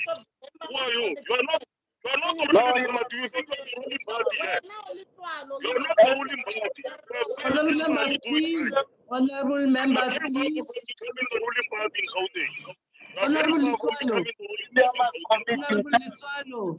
Hey, the crash or should of I say Honorable Advocate Litwalo. Litwalo? Thank you. Honorable BC, I see you wanted you to. Remember, the crush that we have on Honorable Member Mabala, it's so disturbing. Honorable Khatebe, you are not recognized, please. Honorable Tagile. Yes, Madam Speaker, I think Member Mabala has insulted a member Letsoalo and said Futsek. She must withdraw that, Madam Speaker, please. Okay, I didn't get that. Can I ask you, Honorable Mabala, to withdraw that? It is unparliamentary to use a swear word or to insult another member. Can I request that you check Hansel? I don't remember saying that. That's typical of you. You don't even sometimes remember your name. Member Mabala. Just withdraw, please, man. You did. It means she's a lunatic. She can't even recall what she just said against another member. Member Okay, Mabala. no, Honorable. We're dealing with a beside. No, Honorable Letsoalo, please. Honorable Sikasa. Okay, you're muted now. So if Honorable Mabala doesn't recall, I will check the Hansard. Madam Speaker. Honorable Sikasa. Yeah. I was saying Member Mabala did insult the Member Letsoalo and Member Makubel. All she did to is just withdraw. It's not a big deal. She just say, I withdraw and we move on. She said to one of them, I Futsek. Okay, Honorable. It's a simple Is thing. it that person that says yes? Whoa, Pela. Honorable Mabala, is it that person that says you have said Futsek? Honorable Mabala, can I ask you? Honorable Mabala? Honorable Speaker, I just said to you, I just indicated that I don't recall. I can allow you. Honorable Speaker. You can check Hansard, that's all. You don't have to allow me. I'm making a ruling in the House here. If 3 members have... Honorable Speaker. But don't call me, please. I'm still talking. Honorable Mabala, if it's 3 members that have heard you saying that, can I request you politely to withdraw? But Honorable Speaker, why are you ignoring the issue of cockroach? Who is speaking now? Honorable Mazri. But he was not referring to Honorable Mabala. He was saying there's a cockroach on the back. But because my screen, I can't see any. No. Please. Honorable Mazri, don't make that as an issue because he's not referring to a person. But because I can't see the screen, Honorable Mabala, can I ask you to withdraw the word that you used? I don't recall saying that. So if you don't recall, I will check the Hansard. And if I find that you made an insult in the House, I will make a very serious ruling. Thank you very much. So we are done. Premier, I'm not sure whether in terms of the last one, you are covered. Premier, in terms of the last comment, you don't want to make your last comment or response? I think I made myself very clear, Honorable Speaker, that we will have a new MEC for health and the team that I referred to in December. And December starts next week, by the way. In case Honorable Mabala thinks cannot read properly, it starts next week. So I'm okay. Thank you, Premier. We're now going to deal with questions for oral reply to the executive in terms of Rule 134, Honorable Shackleton, and immediately thereafter, I will hand over to the Deputy Speaker. Honorable Shackleton.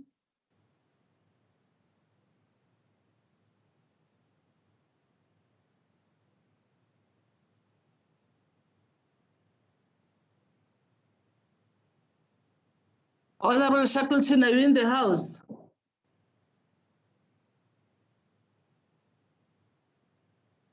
While Honorable Shackleton is still struggling, let me call upon Honorable Shirota to MEC for Cocta and Human Settlement.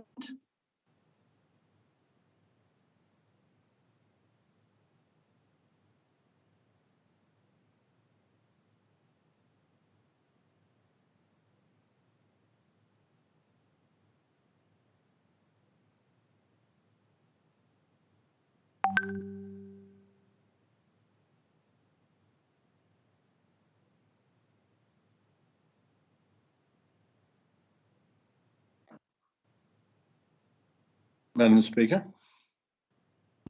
Is that Honorable Shackleton? No, it's Mike Moriarty. Oh, okay. Honorable Moriarty?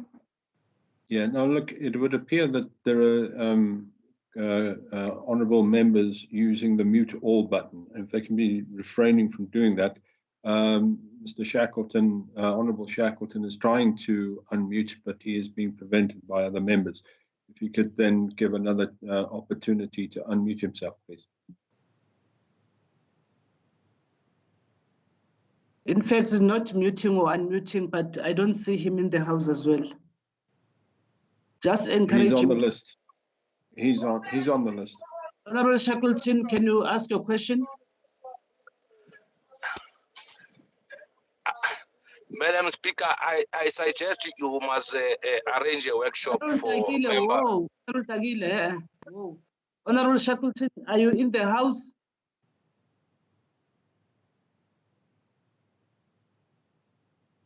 You must unmute. We can't wait longer. Let's allow Honorable Shirota. If he succeeds, I will call him again. Honorable Shirota. Thank you, I also Chairperson. Yes. Thank you, Speaker. Speaker, this is a question to the member of the Executive Council for Cooperative Governance, Traditional Affairs and Human Settlements.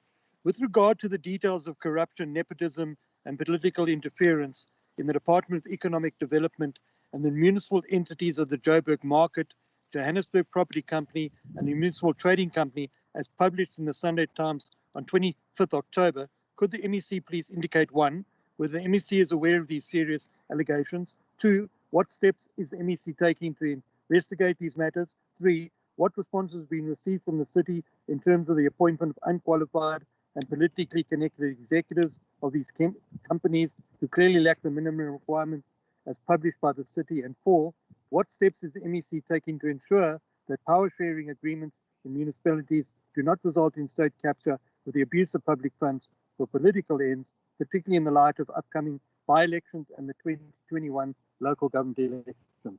Thank you, Speaker. Honorable MEC Maile.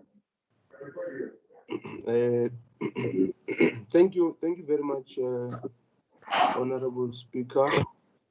With regard to question 1, I was not aware of the allegations until I saw them on the papers myself, like Member Serota and all other members of the public. On question 2, the matter was referred to the City of Johannesburg with the request to respond to the allegations in question. As the Honorable Member will know that I'm not a councillor there, so we'll have to get answers from them. On question 3, the city advised that the claims in the newspaper are unfounded and incorrect, and that the appointment of all executives was done in accordance with the applicable recruitment prescripts. The city further stated that the appointees in question met the minimum requirements for appointment to the posts in question in the circumstances. I would also therefore call upon the Honourable Member Serota to look at the city responses by providing, or rather by providing our office with the substantive submissions to solidify the allegations in question. And once we receive such submissions, we will duly apply our mind to the matter and make a determination on whether or not to launch a full-scale investigation in terms of Section 106, subsection 1 of the Local Municipal Systems Act, number 32 of 2000. But members Rota will also note that we have received several allegations as well, and we have since written to both the mayor and the speaker to seek clarity on all these matters. On the last question, it is common cause that the MEC responsible for local government in a province does not have a statutory authority to get involved in so-called power sharing agreements in municipalities.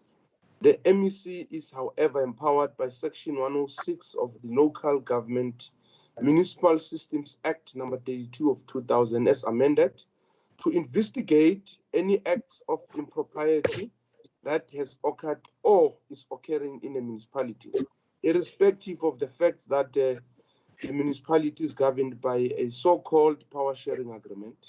As the MEC, I will therefore not hesitate to invoke the said power if the circumstances warrant that I must act accordingly. Hence, I invite Honorable Member Serota, or any person for that matter, to furnish me with the information to substantiate the allegations leveled against the city. Thank you very much, Honorable Speaker. Thank you, Honorable Serota. Do you have a supplementary question or a remark? Thank you, MEC, for that response. MEC, by virtue of the serious nature of the allegations, does not the MEC believe that he should be involved, particularly with his powers in terms of Section 106, to investigate these allegations? They are of a very serious nature. I will supply further information that I'm trying to collect, but doesn't the MEC believe that he has a responsibility to, particularly if you look at his intensive involvement in other areas, that there should be some kind of investigation done from his office to determine whether there's any substance to these allegations? Thank you. Honorable Dlamini, in terms of 134.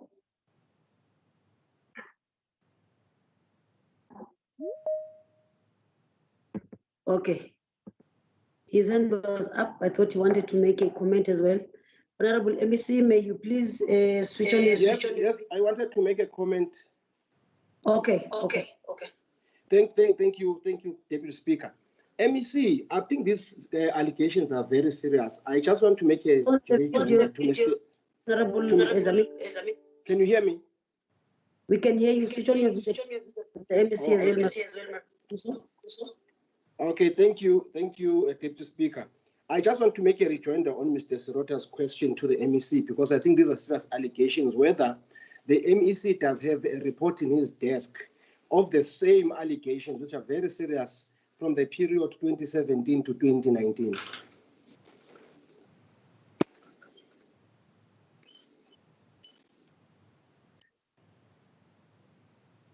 Honorable MEC. Thank you very much, Honorable Deputy Speaker. Your video, please. Hello? Your video, please. Oh, okay. Thank you very much, Honorable Deputy Speaker.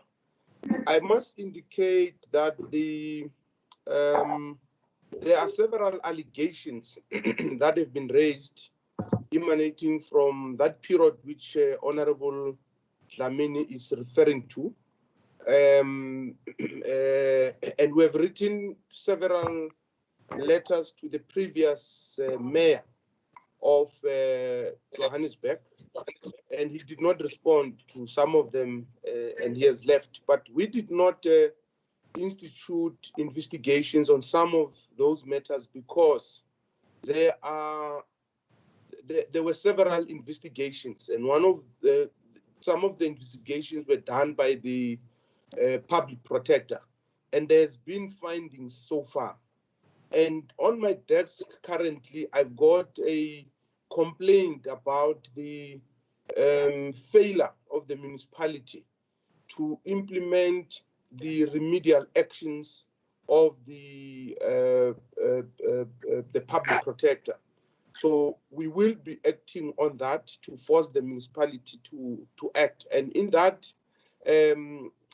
those findings, the previous mayor is implicated, there's a municipal manager, there's some of the senior managers in the municipality. So we do have that in our desk, but it's not as a result of our own investigation. And then on the issue that Member Serota is raising, we don't have a problem of investigating, but we don't investigate it just for its own sake. And that's why Member Serota will see we've been consistent, even in Johannesburg when the DA was still governing, and even in Tshwane. We've written several letters in Ekurhuleni and several municipalities where whenever there's allegations, we ask a question to the mayor or the speaker, why must we not investigate? Give us reasons. And if they give us sound reasons, we don't do it because it costs a lot of money and we don't want to investigate for its own sake and end up paying thousands and millions to investigators, and later we are accused of just of not having a regard for public finances. So we will definitely look at it seriously, Member Sirota. Give us the reasons and the proof, and if there is a basis and substance, we will definitely investigate. Thank you very much. Thank you, MEC Maile. I call upon Member Mabunda to ask the third question to MEC of Transport. Thank you, Honorable Deputy Speaker. Sorry, Madam Deputy Speaker. The question is to the MEC of Roads and Transport. Sorry, Madam Deputy Speaker. The Department of Roads and Transport launched the Household Travel Survey report on the 15th of October 2020 in Tshwane. This report. Yes, Honorable Moriati. Is that an order? Thank you. Yeah, I've been in contact with Madam Speaker, and she said that she would relay the message to you. But the mute situation with Honourable Shackleton has now been resolved, and you can revert back to the first question. Thank you. Honourable Mabunda, continue. Thank you, Honourable Deputy Speaker. As I was saying, that the Department of Roads and Transport launched the Household Travel Survey on the 15th of October 2020 in Tshwane. This report was conducted in collaboration with the CSIR. Can the MEC explain the following one? Why was it necessary to conduct such a household travel survey? Secondly, what are the benefits of the household travel survey for the commuters and the people of Gauteng? Thirdly, what are the key findings of the report? And lastly, what will the department do with the findings and recommendations of the report? Thanks, Honourable Deputy Speaker.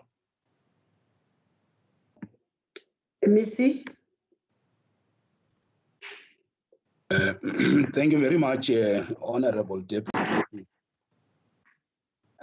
Greetings to the Premier and EXCO members and honourable members.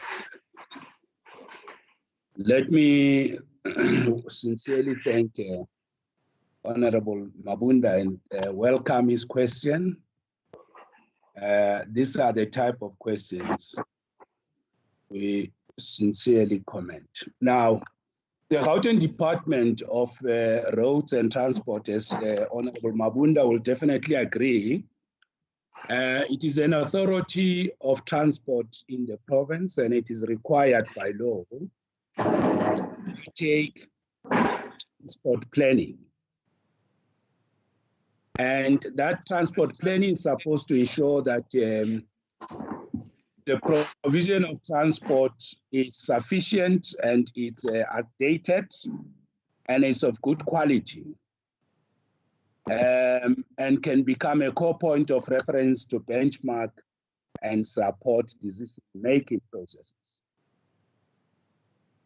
It is for that reason that the Household Travel Survey assists us with evidence-led transport planning in both the province and municipalities, and provides government with a snapshot of mobility patterns in the province.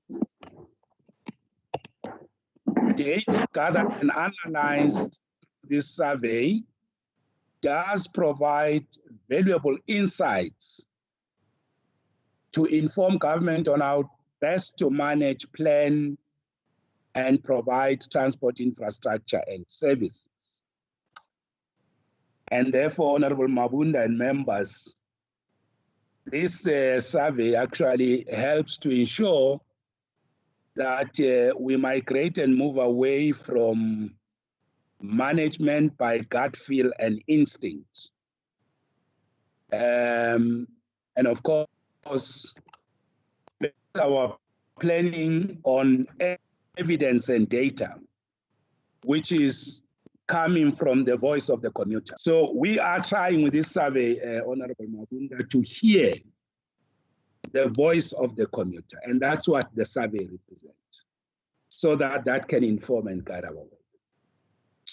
With respect to number 2, on the benefits. Now the benefits, some of them have already spoken to them, but it relates to undertaking planning for the better integrated mobility and public transport systems to benefit particularly the working class and the poor and the most vulnerable of our people. Now, the survey assists the department to undertake continuous measurement of the performance of the transport system in the province against set norms and standards. Now, the norms and standards that have been set are actually reflected in your third questions, which is about findings, and that's where I would like to talk about this much more clearer. Now, the findings are revealing that progress of bettering the lives of citizens using various transport infrastructure and services is actually going in the opposite direction.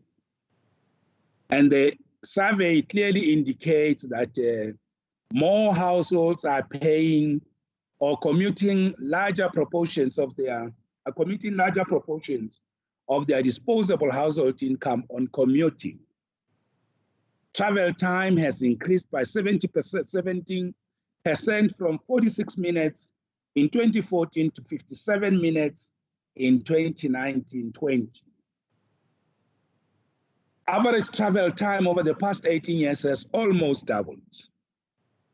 More people are walking longer distances to access public transport and their ultimate destination.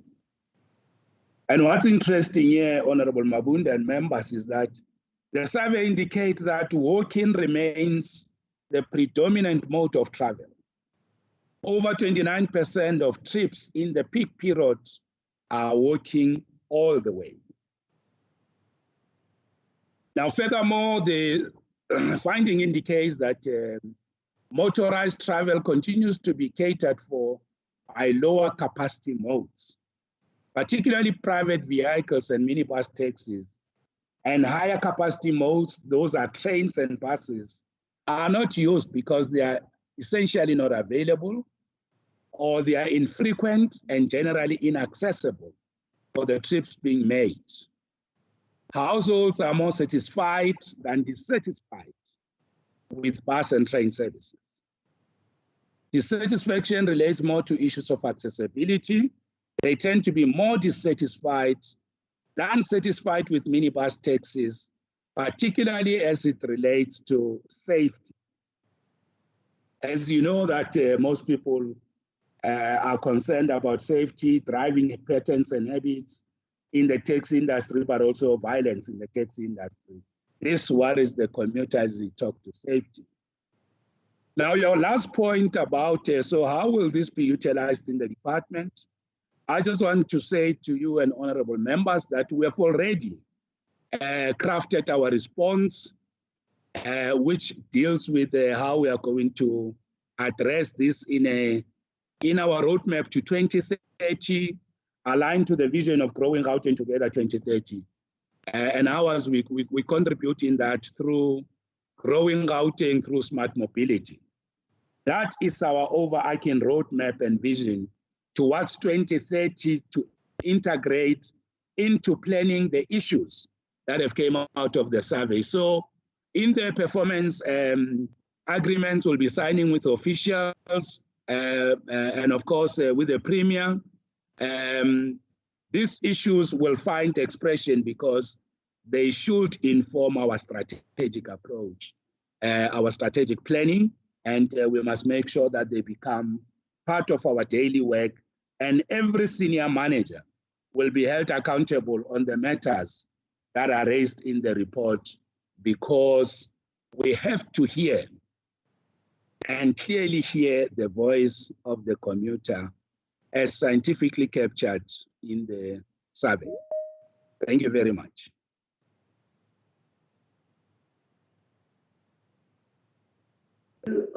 Excuse me. Thank you, Honorable MEC.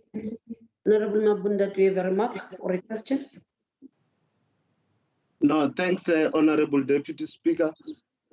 Research communicate information which after analysis of data, scientific resolution to current challenges can be found. I am happy with the MEC response, considering that Gauteng is amongst the very few provinces in the country that conduct such survey. So it does tell you that I'm happy with the fact that our resolution to challenges is scientifically based. Thank you, Honorable Deputy Speaker. Thank you. Honorable MEC, is there a remark or a response you want to give? I think Honorable Mabunda is quite spot on, and I want to commend him for, underpinning this view we are making by very profound observation of scientific data in planning. So to that extent, thanks, Honorable Mabunda.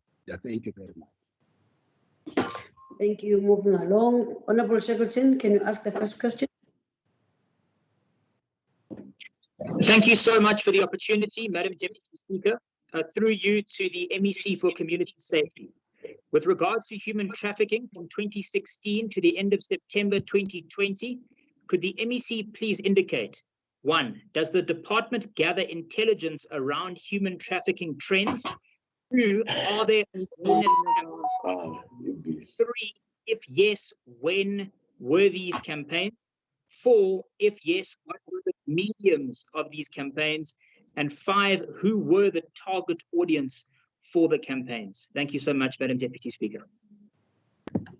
Honorable MEC. Thank you very much, Madam Speaker. In responding to question number 1, the department does not gather data on human trafficking, but is part of the provincial task teams chaired and led by the Department of Justice and Constitutional Development that archives all the trafficking in persons data analysis. On responding to question number 2, there are campaigns that are coordinated by the same provincial TIP forum that comprises of all the departments and civil society organizations of which the department does participate in. Responding to question number 3, on the 6th to the 8th of October, the department did attend a 3-day TIP webinar led by the Department of Social Development. The other one was held at Johannesburg Park Station on the 16th of October 2020, led by the Department of Justice and Constitutional Development.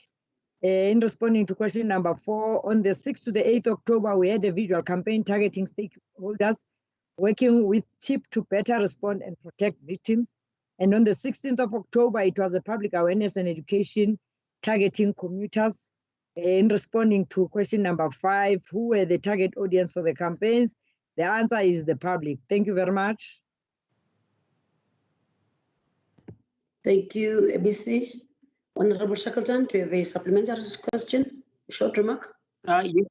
Yes, please. It's just a short remark to the MEC for Community Safety. Whilst we do commend the MEC and the department for the campaigns that have been mentioned, I would like to urge the department, in the interests of all the residents of Gauteng province, to ramp up these type of campaigns, as certainly the majority of residents of our province don't see these campaigns. And this is an increasing scourge that we hear about every week in hotspots across the province.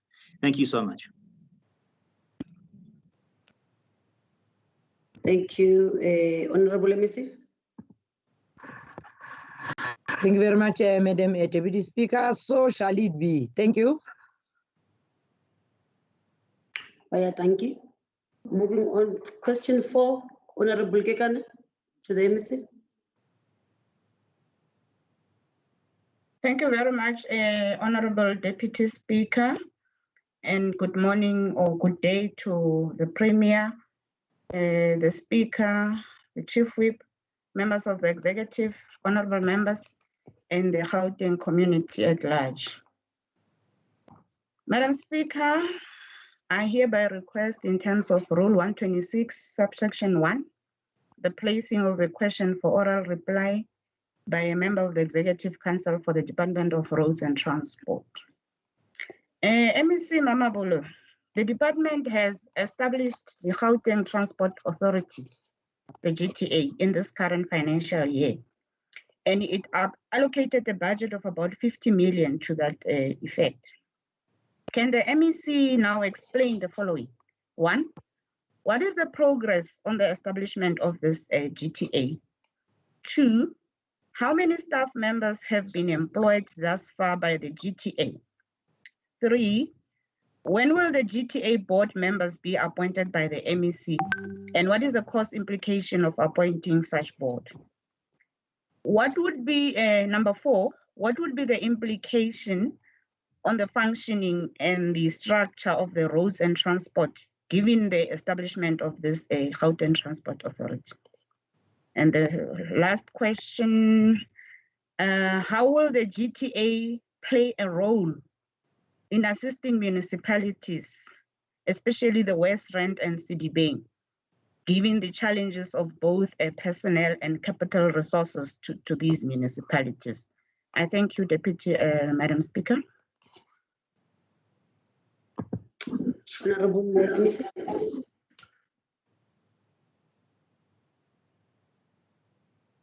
Thank you very much, Honorable Deputy Speaker. Let me acknowledge the question. Malibongwe, Comrade Kekana. Now, I just want to commend you for a very good question that sets standards very high, just like Honorable Mabala. Now, as you will be aware, the Gauteng Transport Authority has been established by a founding legislation, which is the Gauteng Transport Authority Act. And it is this act that clearly defines the functions and the objectives of setting up the Gauteng Transport Authority. And Honorable Kekana, if it were not for time, I would have wanted to go through the functions and the objectives. But I would like to plead that these are stated in the Act is purely due to time. I would have really wished to read them out, given the importance, the strategic importance of your question. Now, the progress we have made thus far is that as the MEC, I did request that the Gauteng Management Agency, GMA, conduct oversight, oversee and lead the process of establishing the Gauteng Transport Authority. And to that extent, we have appointed the CEO, who is actually mandated with facilitating the establishment of the Gauteng Authority. I must also say that the business plan, the strategic plan, and the APP have also been developed and approved. And we have also had engagements with the municipalities. As you certainly know, that we have to work with municipalities to establish the Gauteng Transport Authority. We are having actually another meeting with them this week as part of that process of the final consultations in constituting the board. Let me add that we have advertised the positions of the board, and we are currently involved in the selection process. And we are at the point of shortlisting the candidates. That's where we are, and that's the progress that has been made. Now you're asking about how many members have been employed thus far. I must say that we only have the CEO and the support staff of about 2 people that support him, making it 3 in total. That's where we are. So the rest of the positions will be filled by the new board once it has been constituted. It will then oversee the process of ensuring that we have a full staff complement for the Route and Transport Authority. And then our question 3 about when will the board members be appointed and the cost implication of this. I think I've already dealt with that in the sense that the process of appointing the 5 board members nominated by 3 metros and 2 district municipalities and the appointment of the 6 non-executive board members is currently underway, and I've already spoken to that. And this process, we expect it to be completed as we close this year. So it means by next year when we start, we'll be having a new case. And you're asking about the cost. Of course, only the 6 non-executive board members will receive board fees. An amount of 1.5 million has been budgeted for this expense during the 2021-2022 financial year. And the other costs of rolling out the mandate and the full business case of what this board should do, we will make submissions to Treasury once those have been computed by the people that will be in the positions. And what will be the implication of the structure and the establishment of that? Now, the department is currently busy with a review of its organizational structures, and we have sought support to help us with that. And the desired structure should be available in the first quarter of 2021. We hope by then, the period between April, May, June, we hope to have finalized the issue of the structure. And the matters that, of course, will now go to the Transport Authority and those in the department, those type of issues will be clarified. With respect to West Rand and Sidibeng, I just want to say to you that we will make sure that in the overall planning integration of modes of transport and infrastructure, and Premier has already directed us to do this, to look particularly at, most importantly, the West Rand. And just on the eve of COVID, we were planning to have a transport summit with the key stakeholders in the West Rand, working with the municipalities and councillors to map a clear vision of public transport, particularly in the West Rand, whilst we'll continue to focus on CBA. Thank you very much.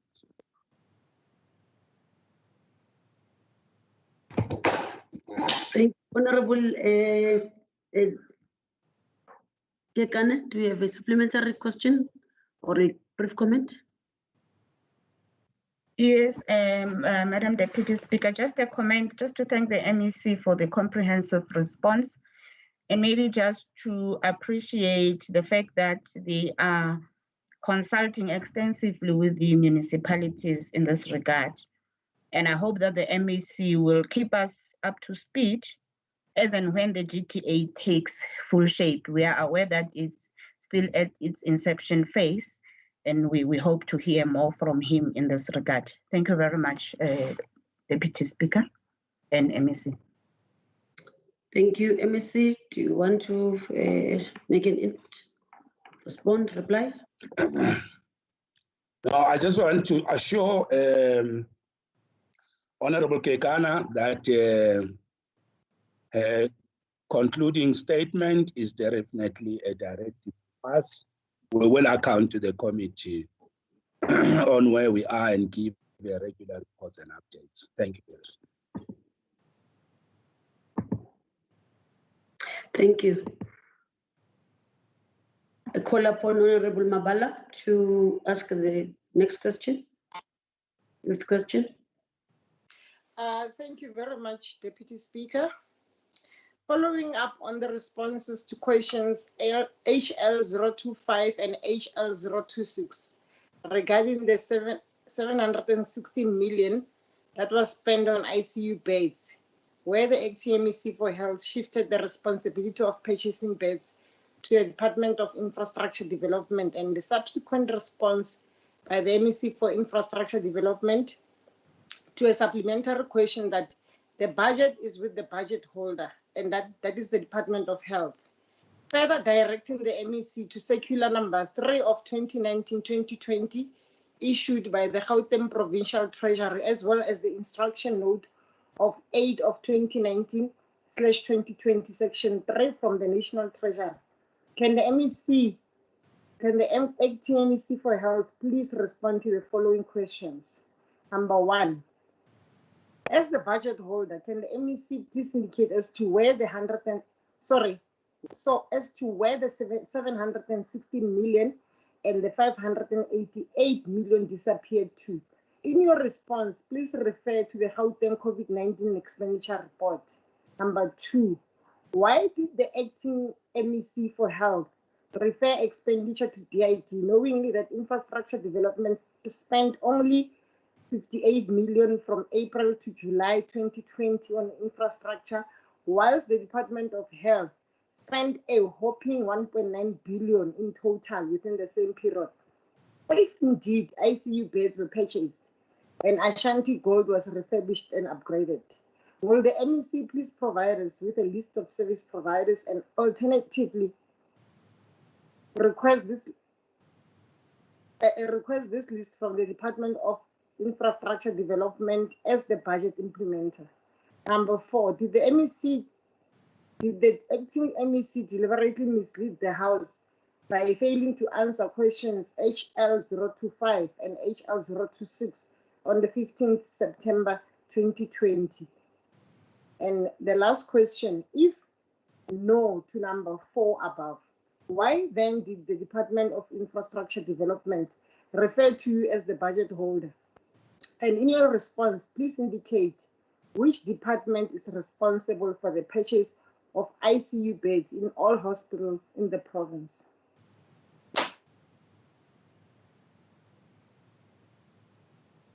Thank you, Honorable MEC.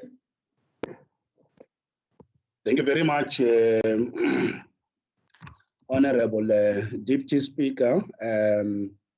Let me acknowledge the question.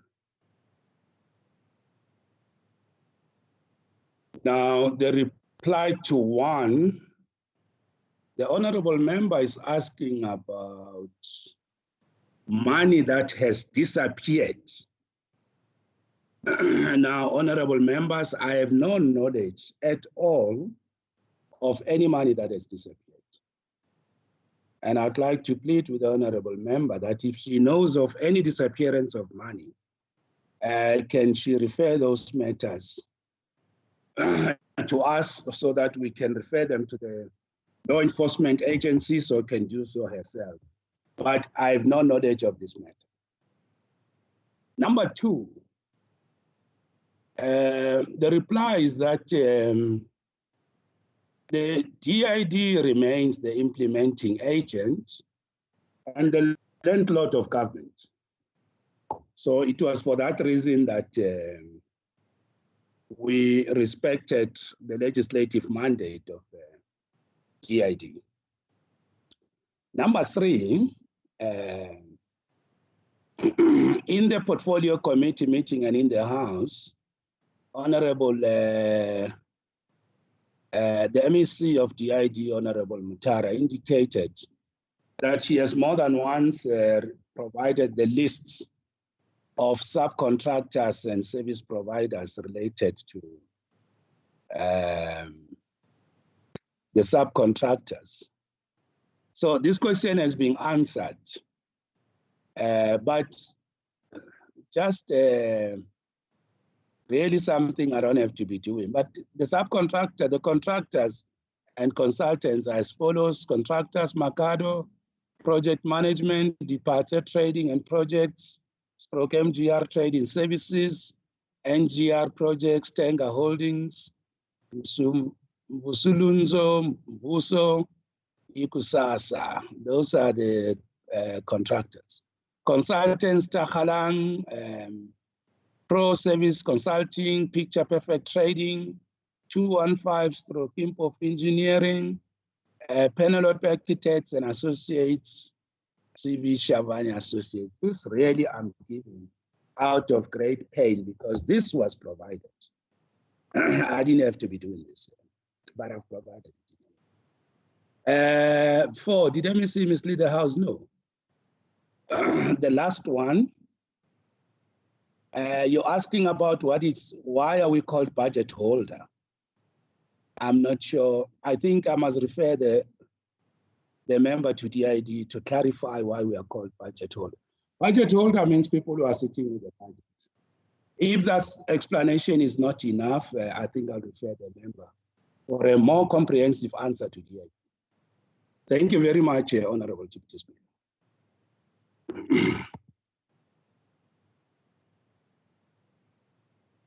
Do you have a supplementary question or a remark to make?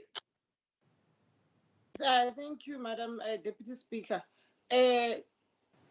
Honorable Acting MEC, first of all, can you please, can I request that you send me that question, that response, so that I can have those names, because as you were reading them, it was very difficult for me to write them down. So if you have that detailed response, can you please provide us with the response? But also, however, I must indicate that as the member of the provincial legislature sitting in both the health committee and the infrastructure development committee, I think there is some sort of blame shifting, especially from the acting MEC for health. So I know exactly what the budget holder is. The reason I've asked you this question, I did it deliberately because on the set date of the 15th of September, you didn't even want to answer as detailed as you are doing today. You just said question 1, 2, 3, refer to the infrastructure development MEC. They're the ones who knows about. I mean, really, I'm not going to be taken for a ride here, because when you say you don't know where is the 716 million and the 588 million, it's really I said deliberately that it disappeared because of your responses. You were shifting everything to the MEC for infrastructure development. So, with regards to misleading the House, I must tell you that we are going to take it further.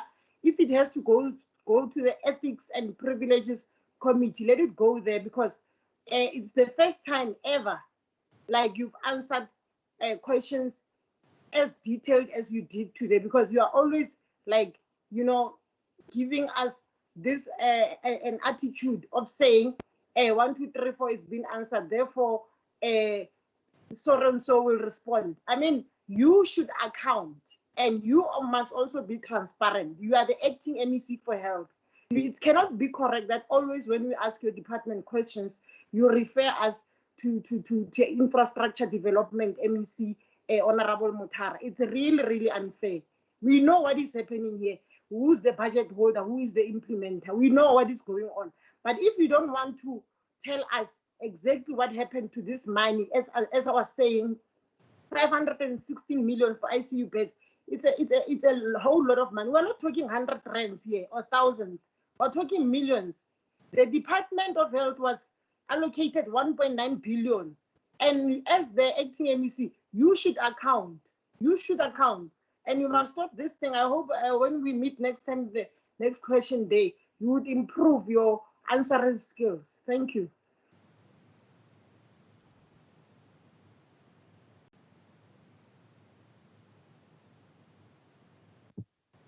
Honorable MEC.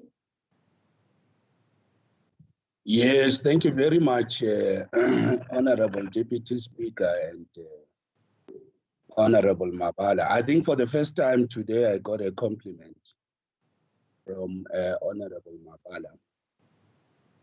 But I must thank you for that compliment. But you see, the problem, Honorable Mabala, is two issues. The first one is when your comorbidities of the mind get reactivated. That is problem number one, because it is never clear what exactly are you looking for.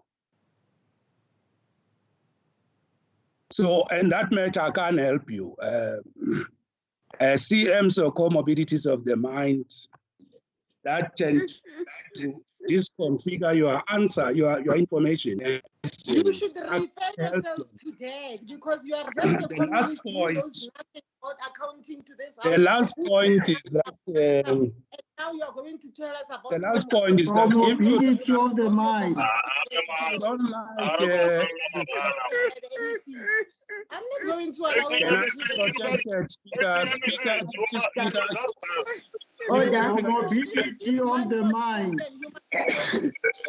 Can we have order, please, Honorable Member? Honorable Member, please, can you listen to the response or reply or comment the same way we were listening to you? Honorable Litwalo. You can continue, MEC. Okay, so to save you time, let me not continue on the point I wanted before I was rudely interrupted by Mabala. But the point I was making was, Honorable Mabala must distinguish between replies you don't like and replies not made. The two things are not the same, and offline I can take you into free basic education and deliver it on what is the difference between a reply made that you don't like and a reply not made. And Honorable Lusufi can get Malusi to oversee your exam on whether you'll pass the difference between the two issues. Thank you. Thank you, Honorable MEC.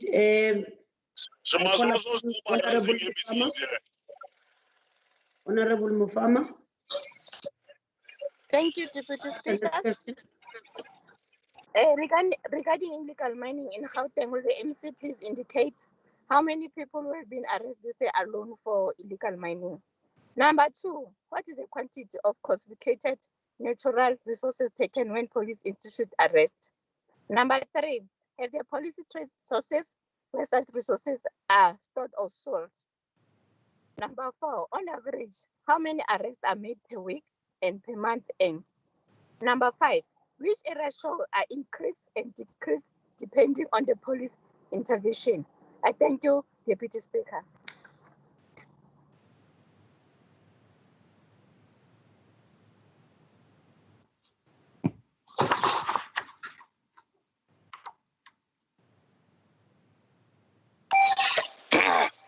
Deputy Speaker, we are muted. We can't hear you. Okay, sorry about that. Honorable Mfama, I was just saying your camera is not positioned properly. We can only see your eyebrows. Yes, now we are fine. Honorable MEC, you got that, ne? You can answer. Yeah. Thank you very much, Madam Deputy Speaker. In responding to question number one, 800 arrests were made and 323 cases were actually opened during the year 2020. In responding to question number two on the quantity confiscated, is that natural on gold dust has a big number, 6,407,462,078.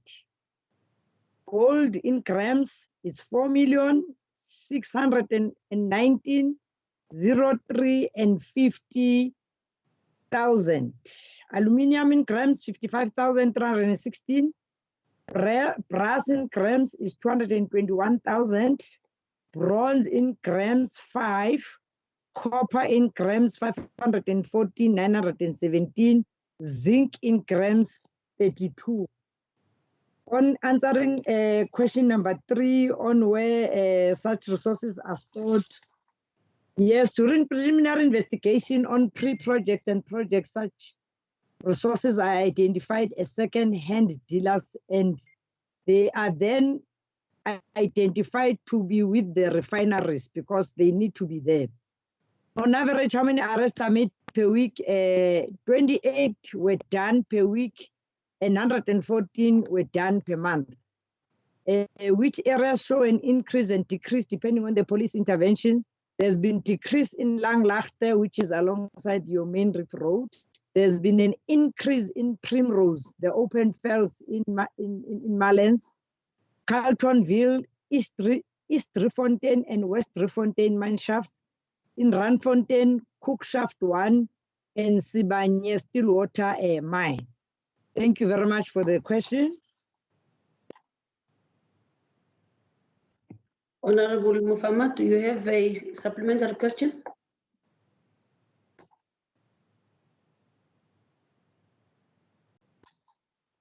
I do, Madam Deputy Speaker.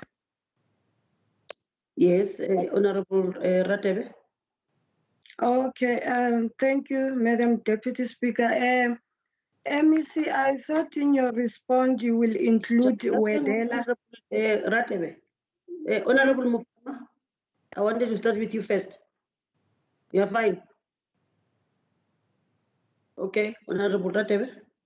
Okay, thank you, Madam Deputy Speaker. MEC, in your response, was thinking that you will include Wedela squatter camp. The latest release crime statistics for April to June 2020-2021 recently remind us of the enormous tasks that lie ahead in communities like Wedela, in that there needs to be a direct and applicable action plan by law enforcement agencies to do more in bringing public confidence and preventing looting of natural resources by Zamazamas.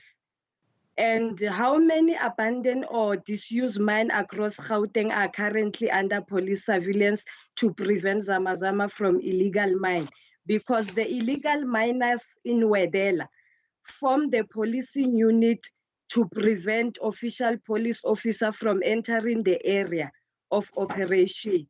How does the department plan on resolving this to prevent illegal mining and change those involved to the fullest extent of law? I thank you. Okay.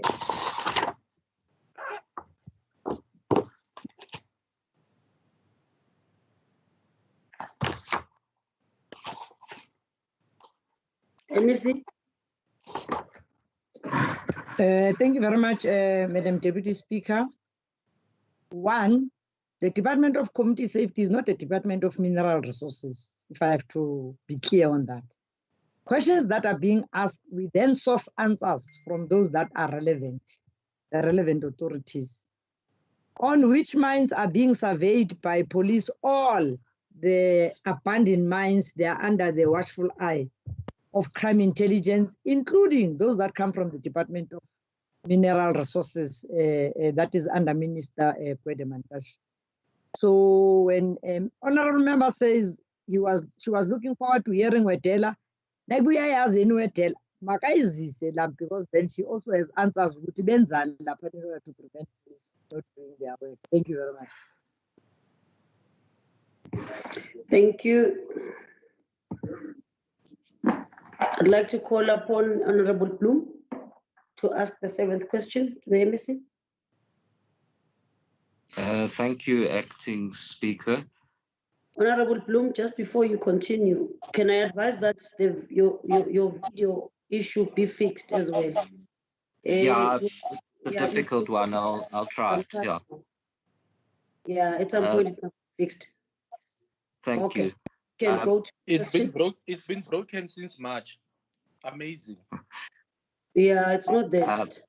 Honorable Moria, sorry, Jack Bloom, can you go ahead with your question? My question to the MEC for Health. Regarding the Nasrec Field Hospital beds, will the MEC please indicate, one, how much in rands and cents is the fixed daily cost for the 1,000 beds if no patients are using them? Two, how much in rands and cents is the variable cost for the 1,000 beds if patients are using them? Three, How many patients were there at the Nasrec Field Hospital from 1 November to date? 4, what other costs are there for beds that are empty, including staff costs? And 5, what investigation will there be into why such a wasteful agreement was signed with the Johannesburg Expo Centre in this matter? Thank you. Thank you, Honorable MEC. Thank you very much, Honorable Deputy Speaker.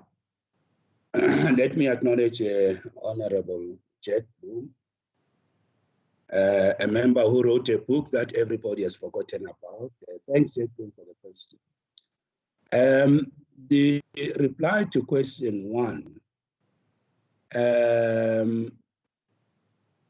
if there are no patients, the fixed daily cost is 380 per bed per day. That's where there are no patients using those beds. So the cost is 380, and that's a fixed cost. And then your second question about variable costs, if patients are using them. Now, in order to, just as a context to this, Honorable Bloom, when a person is boarding at this facility, the total is 770. And in that 770, 380 goes to fixed cost, as I've already said. And 390 is the variable cost when they are being used. So it means in the 770, 390 is the variable cost. And your third question about how many patients were there, as of 1st November to today, the number stands cumulatively at 34 patients. And you're asking about, are there any other costs? All the costs are inclusive in the 770, broken down into 390 and 380. So that's the total cost of boarding at this facility. So in other words, what we're giving you as 770 constitute the costs per patient boarding at this facility. Then your last question is about any other investigation. Honorable Bloom, I hope you are aware that all procurement, supply chain, on any of the matters that might arise in terms of the Public Finance Management Act, including whether what you call wasteful expenditure, all those items on any element of the PFMA, those matters have been referred to the relevant law agencies, and it will definitely not be of any value to run a parallel investigation on any matter related to those. So in other words, there will not be any other investigation except those that are existing currently to avoid a parallel investigation.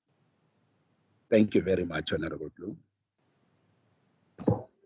Thank you, MEC. Honorable Bloom, do you have a remark or a question? Yes, supplementary question. Thank you, Acting Speaker. Yes, so basically we're spending 380,000 Rand a day on 1,000 empty beds. This is going to be till the end of August.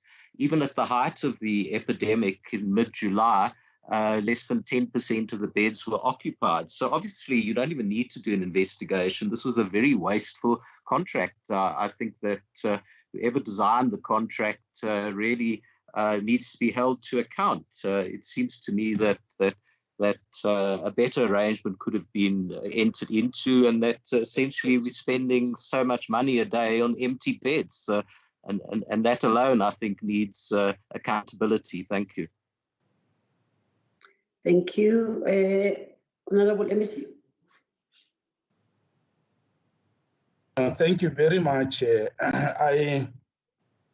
let me acknowledge the remark made by Honorable Jack Bloom, but I always thought, Jack Bloom, that you'll age like good wine and be better as you age, as the oldest member of the legislature.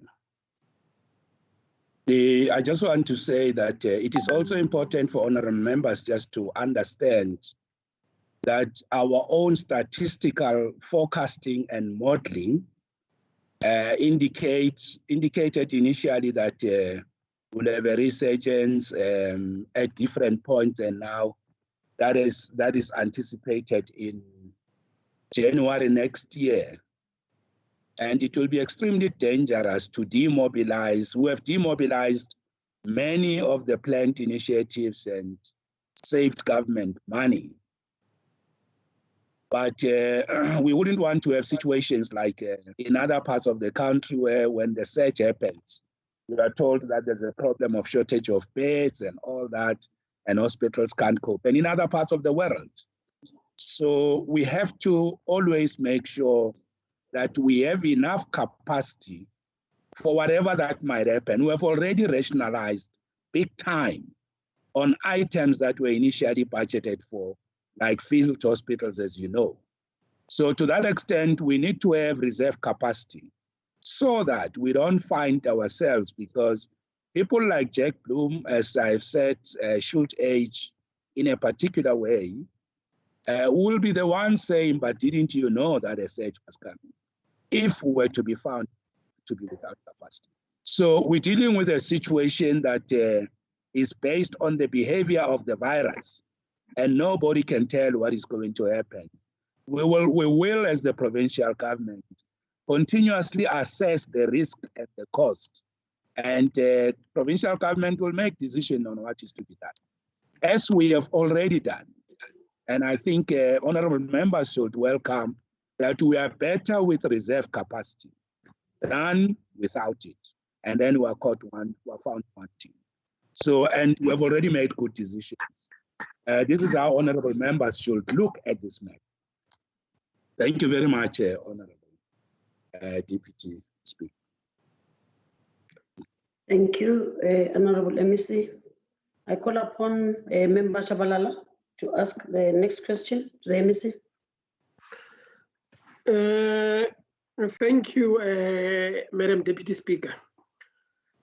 Regarding the administrator appointed to the Mfuleni local municipality, could the MEC please indicate how many people were appointed with the administrator and how many people comprise his team?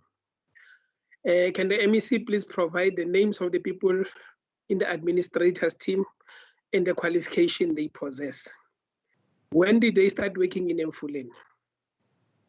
Number 4, how much in rands and cents is each member paid hourly, and how many hours have they worked since they started in Mfuleni? How much in rands and cents has been paid to them since they started working in Mfuleni? Thank you.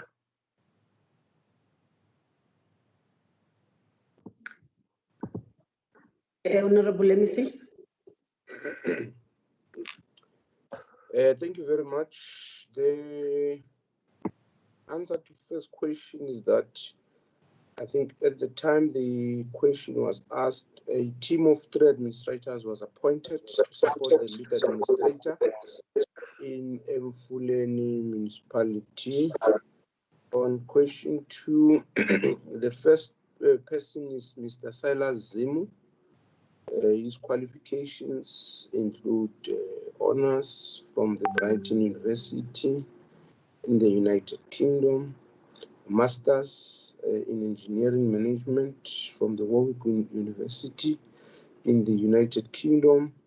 Other courses include company law, accounting, engineering, project management,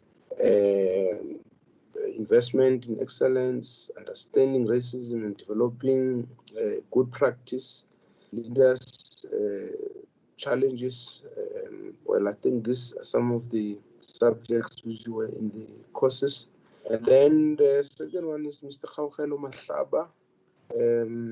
He's a CA by qualification, and he's got other qualifications there, but he's ultimately that he's a chartered accountant.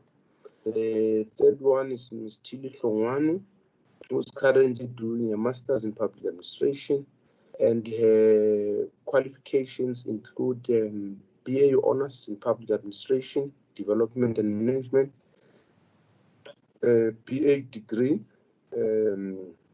majoring on economics 3 and business management, diploma in financial management. She's got other courses like contract management, operation risk, leadership courses.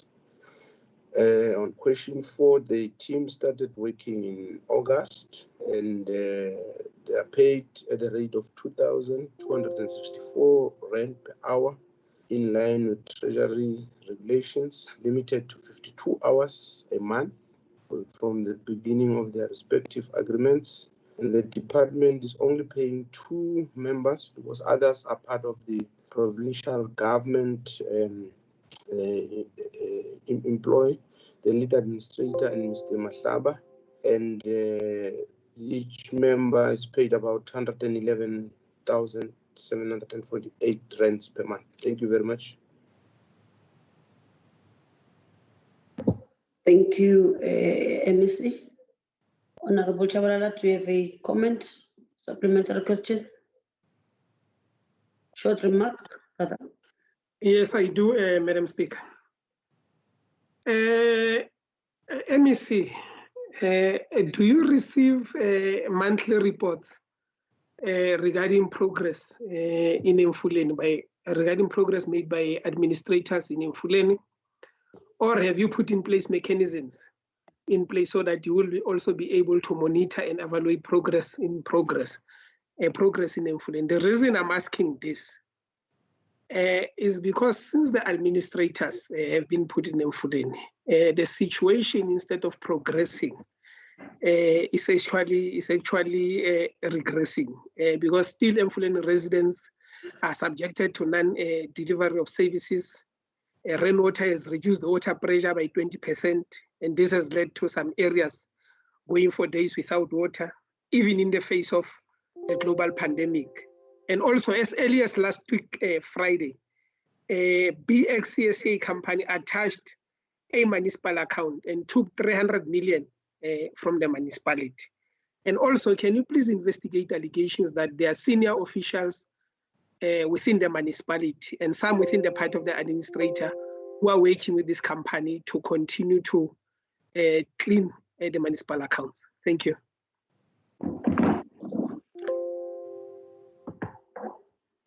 MEC.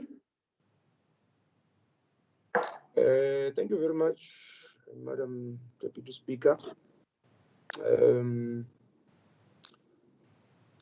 Though the member is asking a new question, I think that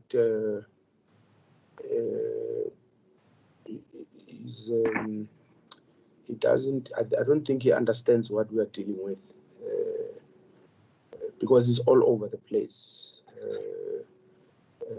If the member agrees, remembers that the Emfuleni problems are historic, and the intervention started in 2018, there were weaknesses there and all that, and we had to rectify those now recently. And if the member also understands that the municipality owes Rainwater, I think, more than 600 million, and ESCOM about 2 billion. So the administrators did not come with a bag of money to resolve the problems there. So the fact that the administrators are there doesn't mean that the problems will go away. They are there to work with the municipality. It will take a bit of time. So for him to say, since they got there, things got worse, I think it's just a common sense. The member is not even applying himself. I don't think he understands what we're talking about here. And we don't have a problem of explaining to the member what is the problem, as we have started now to understand the historical challenges of that municipality. So I think the member must give himself time, including this company, the Chinese that he's talking about. And these people were appointed many years ago They went to court this year, March. No one knew. They attached the bank account. It has nothing to do with the administrators. So like I'm saying, the member is just all over the place. I think he just asked a question that he doesn't understand himself. So that's why tomorrow there's a court to apply for the rescission of that judgment. That has nothing to do with the administrators. So I'll ask the honorable member to gather his thought and decide what does he want to know about Mfuleni. We will answer. If he wants to know about the water situation, what is happening, we can answer. Want to know about ESCOM, we will answer. Want to know about other service delivery related matters, we'll answer and all that. So I think the question of the members just all over the place. Thank you very much, Chair. Deputy Speaker. Thank you. I call upon Member Nteke to ask the MEC question. The next question. Thank you, Deputy Speaker. With regards to the Ekurhuleni Food Bank, could the MEC please indicate what ingredients were given to the residents of Ekurhuleni while this food bank was operational? If meat was given out, how was it stored at the food bank? How was it distributed? What process was used to ensure that residents got the meat before it gets defrosted? And how many complaints did the municipality received from which people received meat that had defrosted or thawed? Thank you, Deputy Speaker. Thank you, Member. MEC. Thank you very much, Honorable Deputy Speaker. Maybe just to say upfront to Honorable Nteke that the response that I'm going to be giving is sponsored by the municipality. And if the Deputy Speaker allows for me to switch off my camera for a better connection so that I don't lose connection. Thank you very much. Response to question 1, the city of Ekurhuleni Food Bank was operating on donations and as such had no control over what the donors will provide at the time. The ingredients depended on the available food stock. The standard food parcel included the packaging as follows: mealie meal, sugar, rice, baked beans, tin fish, cooking oil, cabbage, potatoes, onions, tea bags, coffee, sunlight bar soap, meat and chicken pack, sanitary pads, toothpaste, and sanitizer. A response to question 2, the food bank had a cold storage. Though there is a storage, meat was mainly stored and frozen through the reputable company Meat World or Frio Foods. It was only delivered to the beneficiaries on the day of the distribution, and Meat World made it a point that they provided vehicles with the necessary freezing equipment so that they could always keep the meat fresh. In a case where such a vehicle could not be available, the meat could be handed over frozen to distribution team with a strict monitoring of the distribution process by our Department of Health and Social Services. Response to question 3, the Meat World truck would deliver the meat in the morning of the distribution, and as beneficiaries collected their food parcels, the meat would form part of the food parcel.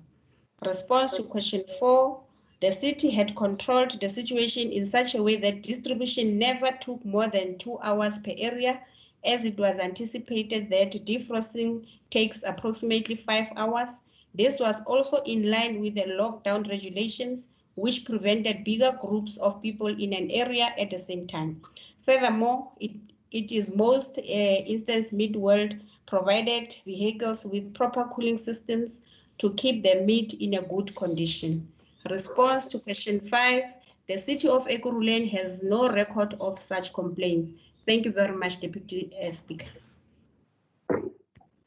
Thank you, Honorable MEC. Honorable Nteke, do you have a supplementary question? Not a supplementary question, but a supplementary remark, Deputy Speaker. I want to thank the MEC on her response. I did get some complaints about the meat that came from the Ekurhuleni Food Bank, but it's encouraging to hear that it might have been one isolated complaint, and that they had made an effort to make sure that they don't deliver food that had thawed or defrosted, because as we know, that would have resulted in people possibly going through food poisoning. But I know when I raised other concerns before MEC Mokgethi took over around Ekurhuleni Food Bank, the HOD was very adamant that she's in control of what's happening there. But not everything was as smooth as she claimed it was. Even some of the things MEC Mokgethi is outlining here, we never got feedback on that when I raised it in a portfolio committee meeting to say, there seems to be a food bank operating in Ekurhuleni. They said they would have meetings with the municipality, but feedback never went back to a portfolio committee. So I call for bigger transparency between the HOD, the municipality, and the portfolio of social development, please. Thank you.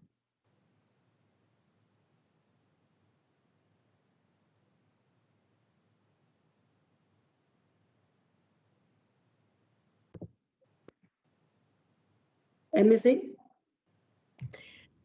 Thank you very much, Deputy Speaker. I think it is noted we're having a very good relationship with the municipality. That is why they managed to respond and sponsor the questions on time. And we are noting that, Honorable Member. Thank you very much. Thank you. Moving to the next question, I call upon Honorable Ramulivo to ask a question. Thank you, Deputy Speaker. This question was answered earlier on, so I don't think there's a need to repeat the questions.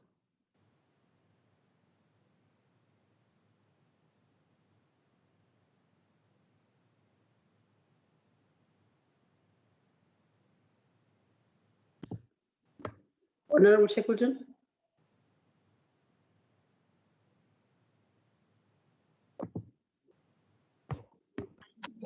Thank you so much, Madam Deputy Speaker.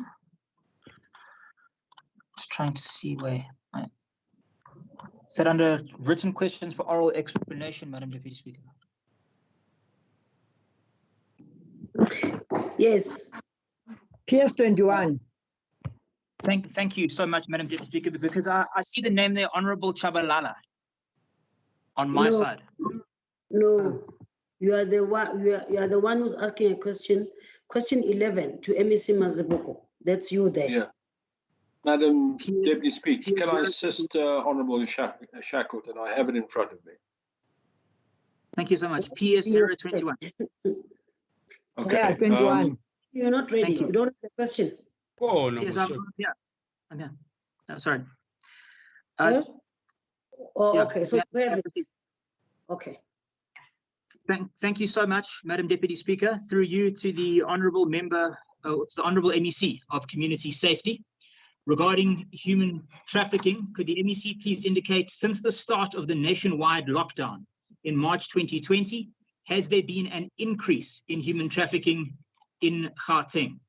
If yes, has the SAPS determined the reasons for this increase? 3, what action has been taken to stem the rise in human trafficking? 4, to what extent is crime intelligence used to combat and prevent human trafficking? And 5, what methods are in place to prevent possible human trafficking before it takes place? Thank you, Madam Deputy Speaker. Honorable Chair, I almost said Chair of Amanin. Yes, Chair of Manina. Thank you very much, Madam Deputy Speaker. In responding to a question from Member Shackleton is that in the first question, there has been a decrease in human trafficking since March 2020. And question 2, then it becomes not applicable. On question 3, what action has been taken? The establishment of the National Intersectoral Committee for Trafficking in Persons with structures at provincial level in accordance with the National Policy Framework to address matters relating to human trafficking. The National Rapid Response Task Team, which deals specifically with the cases of trafficking in persons.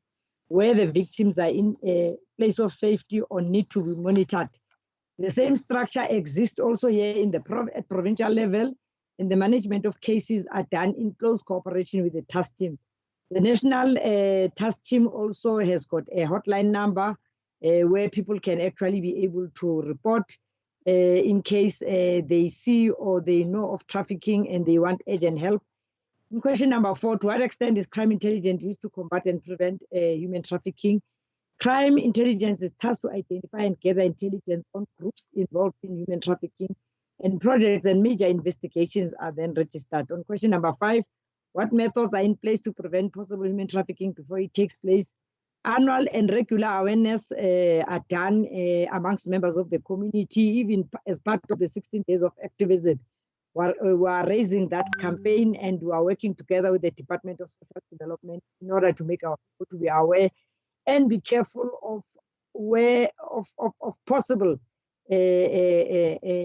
trafficking or being kidnapped. The NIC tipped role players also, which is all the government departments and civil society. They've also created a public awareness and public education campaign in their respective domains, and there are internal and external training workshops that are conducted to enhance the knowledge and skills of all role players and the utilization of informers in order that police are able to also respond quickly and when there is a possible kidnapping or a trafficking of a person. Thank you very much, Madam Deputy Speaker.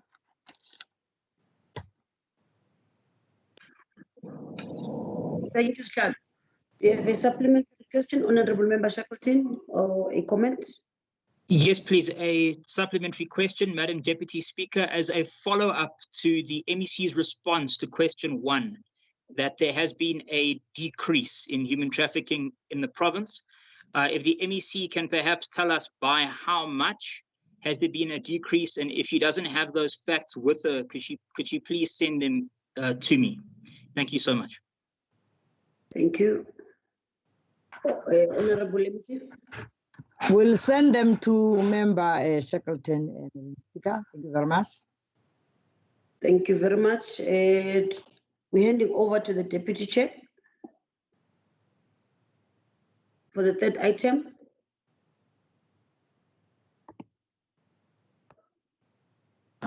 No, thank you very much, Deputy Speaker. Now we come to the 3rd item, which is oral with explanation.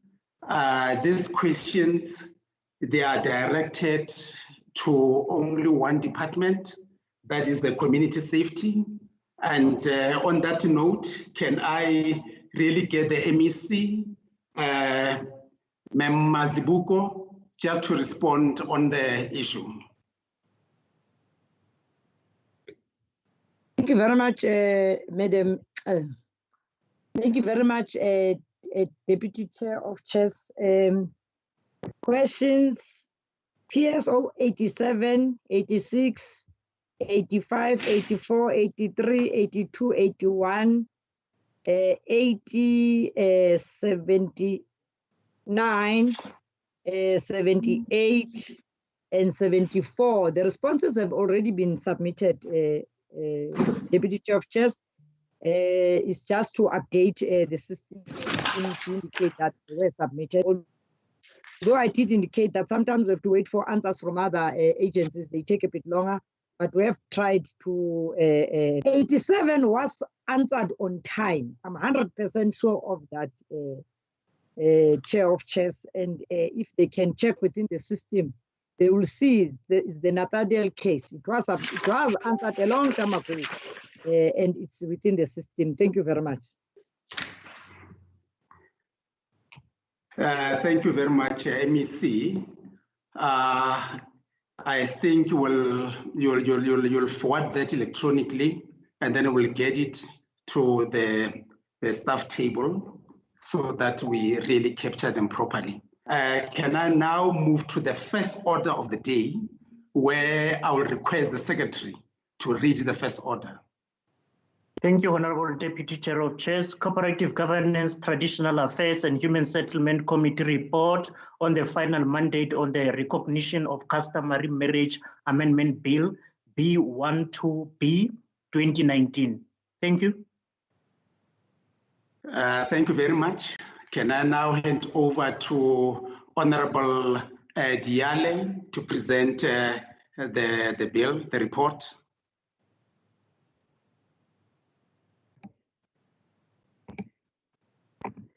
Thank you very much, Deputy Chair of Chairs. Greetings to the Premier of Gauteng, members of the executive, honorable members of this august house and people of Gauteng.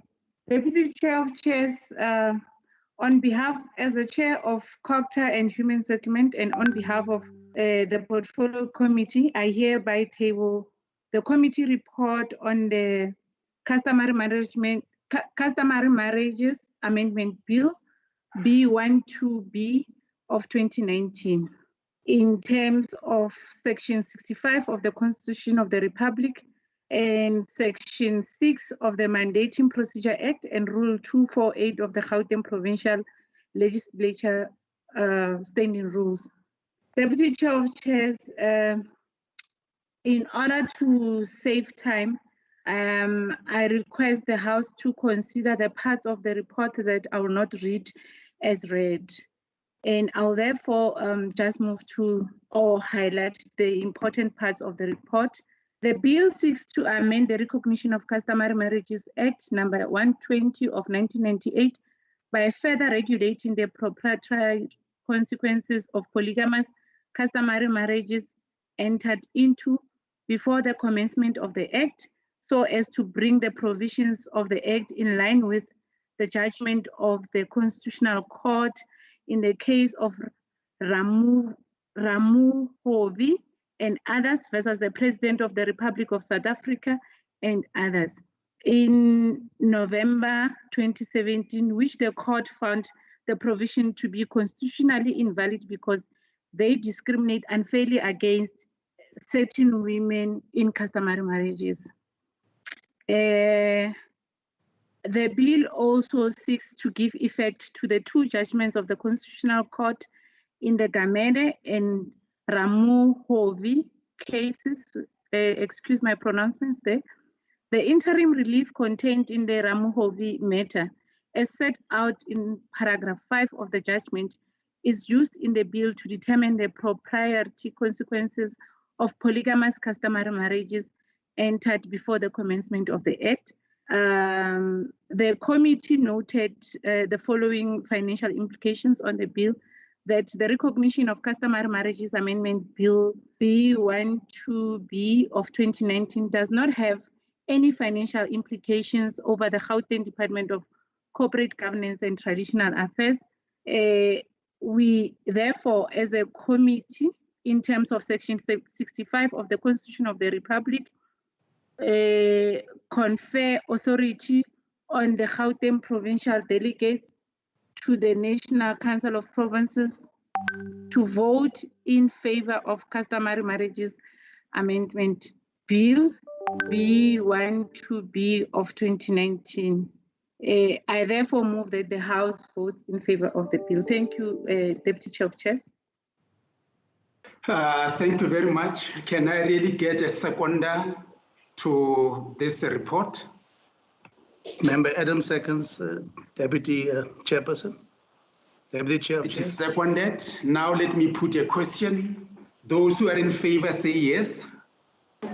Yes. Yes. Yes. And those who are not in favor say no. Yes. Yes. Yes, the yes have it. So now this report is really adopted by the House. So let me call the Secretary to read the second order. Cooperative Governance, Traditional Affairs and Human Settlement Committee's report on the final mandate on the Traditional Courts Bill B1D of 2017. Thank you. Now let me call upon Honorable Diale to table the report. Thank you very much, Deputy Chair of Chairs. Also on behalf of the Portfolio Committee of COGTA and Human Settlement, I hereby table the committee report on the Traditional Court Bill B1D of 2017. And Deputy Chair, in interest of time, may I also just focus on and request the House to consider the parts of the report not read as read. And I'll also just highlight the few things from the report, that the aim of the Traditional Court Bill is to replace the current legislative framework on dispute resolution in customary law in line with the constitutional imperatives and values. The Constitution of the Republic of South Africa makes it clear that customary law is subject to the Constitution itself. If there's a conflict between the Constitution and customary law, the Constitution prevails. In terms of Schedule 4 of the Constitution of the Republic of South Africa, indigenous law and customary law are within the functional area of concurrent national and provincial legislative competency, subject to Chapter 12 of the Constitution of the Republic. Section 211, subsection 1 of the Constitution states that the institution status and role of traditional leaders, according to customary law, are recognized subject to the Constitution itself. Section 6 S16 subsection 1 of the Constitution also states that every court, including courts of traditional leaders existing when the new Constitution took effect, continue to function and to exercise jurisdiction in terms of the legislation applicable to it, and anyone holding office as a judicial officer continues to hold office in terms of the legislation applicable to the office, subject to A, any amendment or repeal of that legislation, and B, consistency with the new Constitution of the Republic. And the objectives are to affirm the values of evolving customary law and customs in the resolution of dispute based on restorative justice and reconciliation, and to align them with the Constitution of the Republic.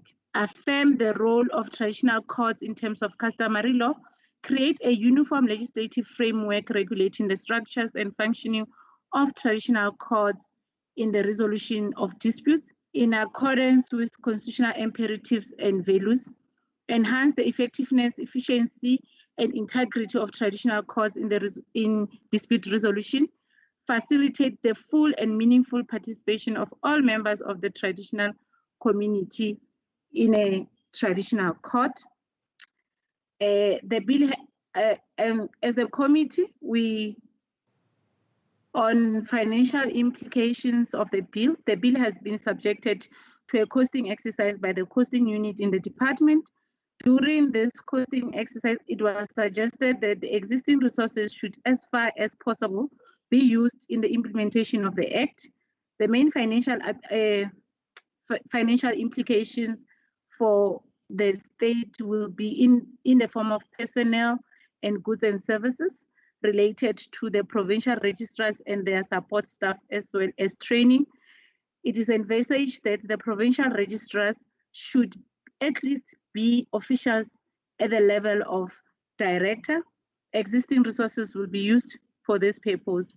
In terms of Section 65 of Constitution of the Republic of South Africa, as the Portfolio Committee on Culture and Human Settlement, confer authority on the Gauteng provincial delegates to the National Council of Provinces to vote in favor of Traditional Court Bill B1D of 2017.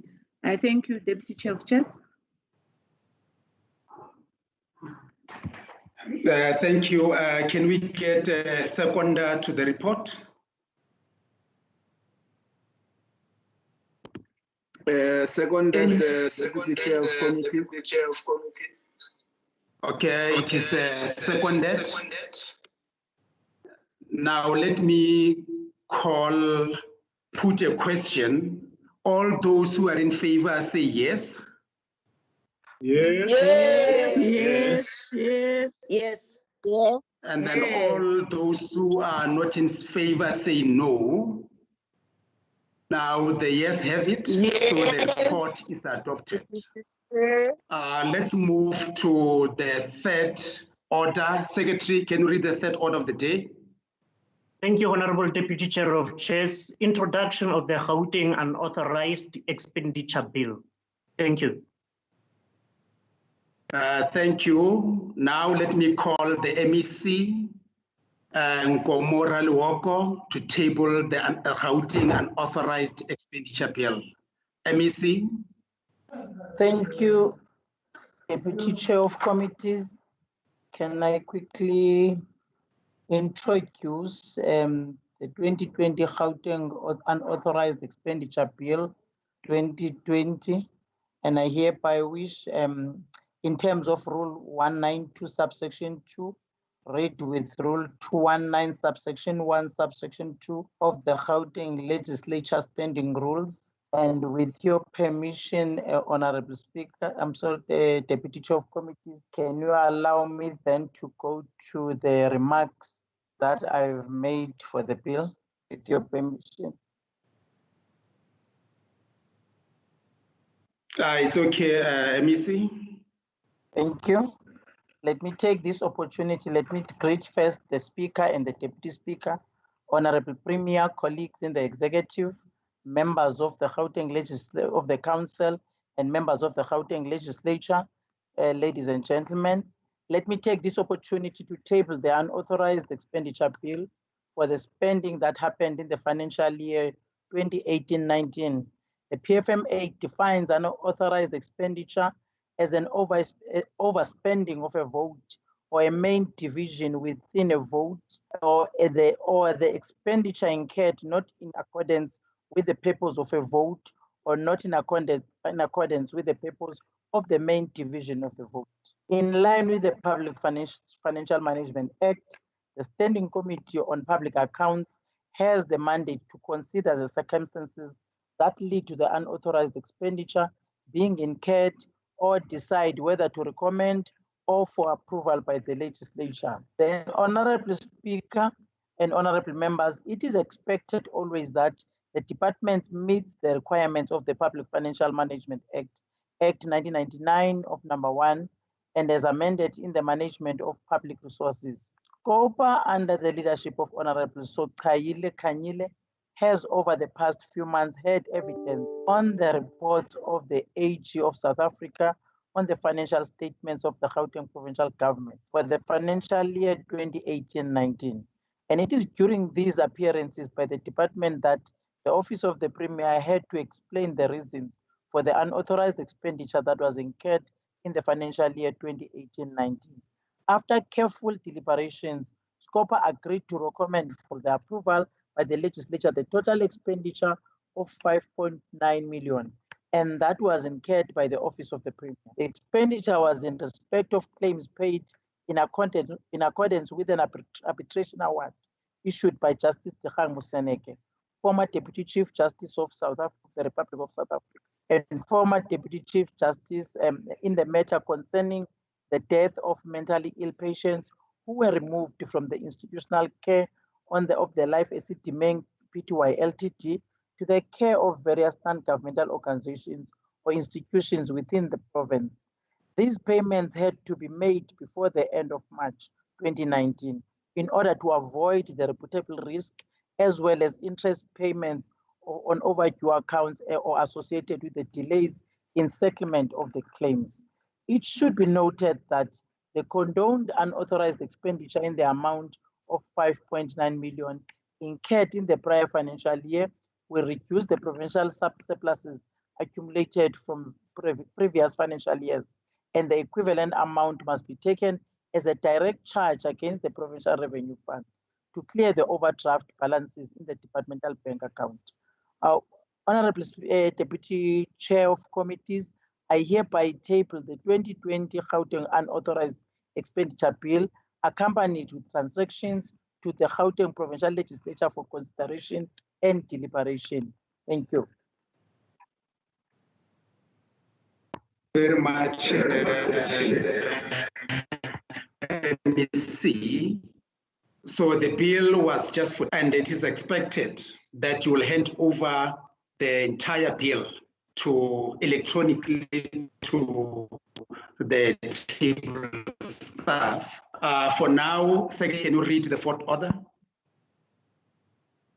Thank you, Honorable Deputy Chair of Chairs. Cooperative Governance, Traditional Affairs and Human Settlement Committee report on the final mandate on the Customary Initiation Bill, B7D of 2018. Thank you. Honorable Diale, table the report. Thank you very much, Deputy Chair of Chairs.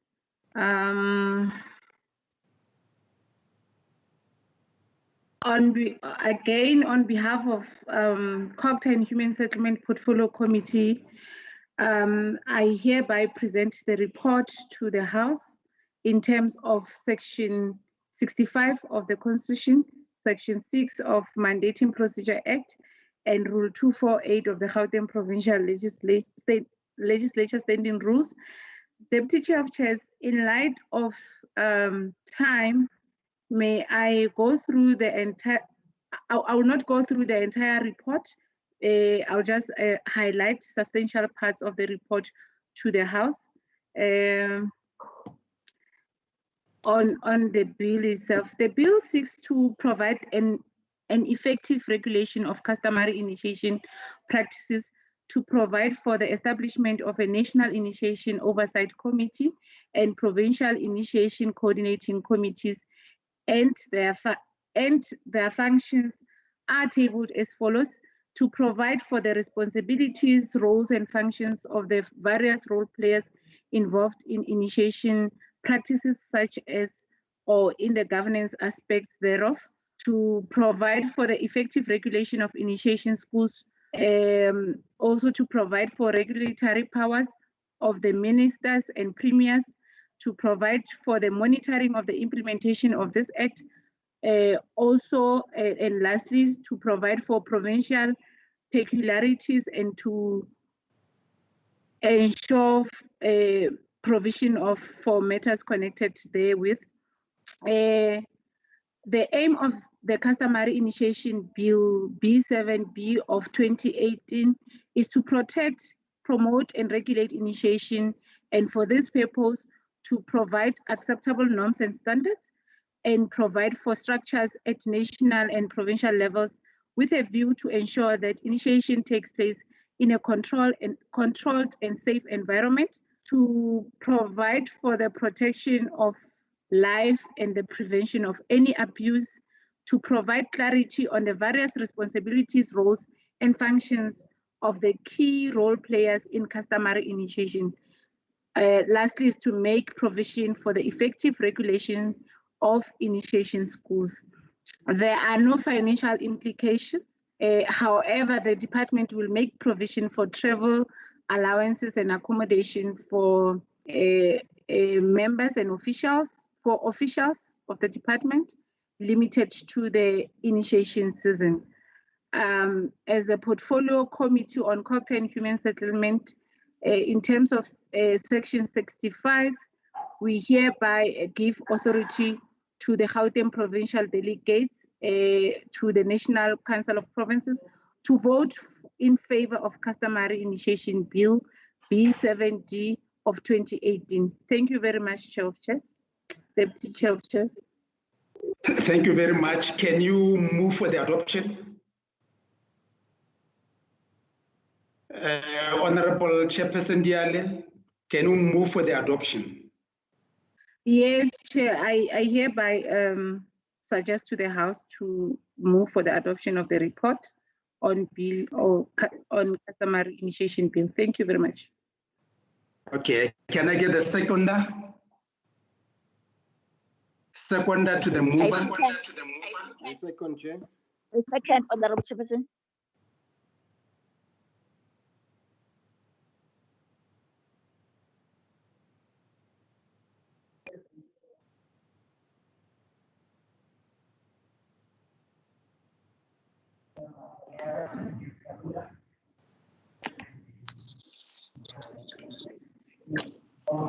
And then all those not in favor say no. The yes have it.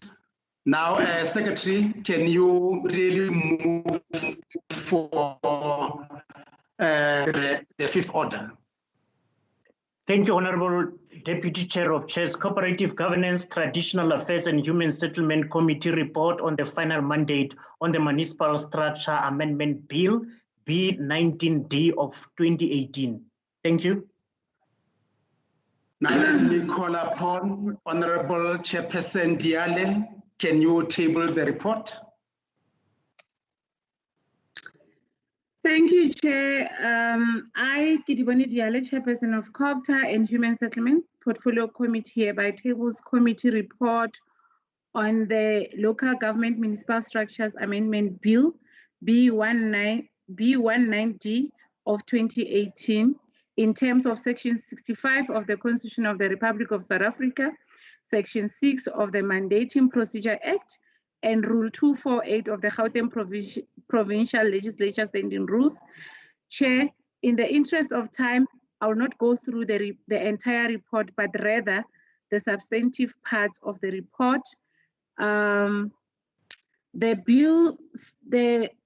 The Local Government Municipal Structures Amendment Bill seeks to amend the Local Government Municipal Structures Act of 1998 so as to insert, delete, and amend certain definitions, to remove all references to district management and areas, to remove all references to plenary executive systems as a type of municipality, to provide for a minimum of 10 councillors per municipality, to amend the deviation threshold, to provide for the prohibition of a councillor who was found guilty of a breach of the Code of Conduct for councillors for a period of 2 years, to clarify the date of assumption of office by a councillor, to allow for extension on the declaration of the result of an election, to require the municipal manager to inform the MEC for local government in the province, in addition to the Electoral Commission of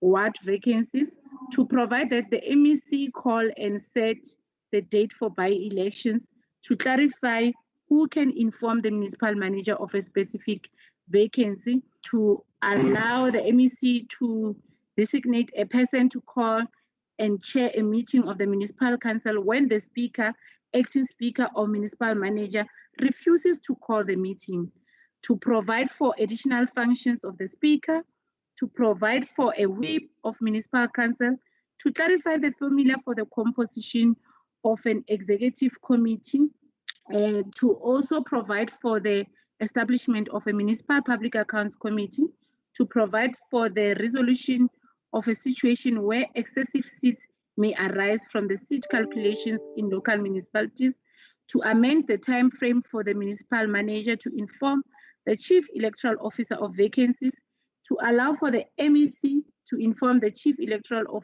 officer of vacancies if the municipal manager fails to do so, to clarify the supplementation of party lists for local municipalities, to provide for the resolution of multiple seats which may arise where a candidate qualifies to be elected to more than one seat, to clarify the supplementation of party lists for district municipalities, to provide for a code of conduct for councillors, and to provide for matters connected therewith.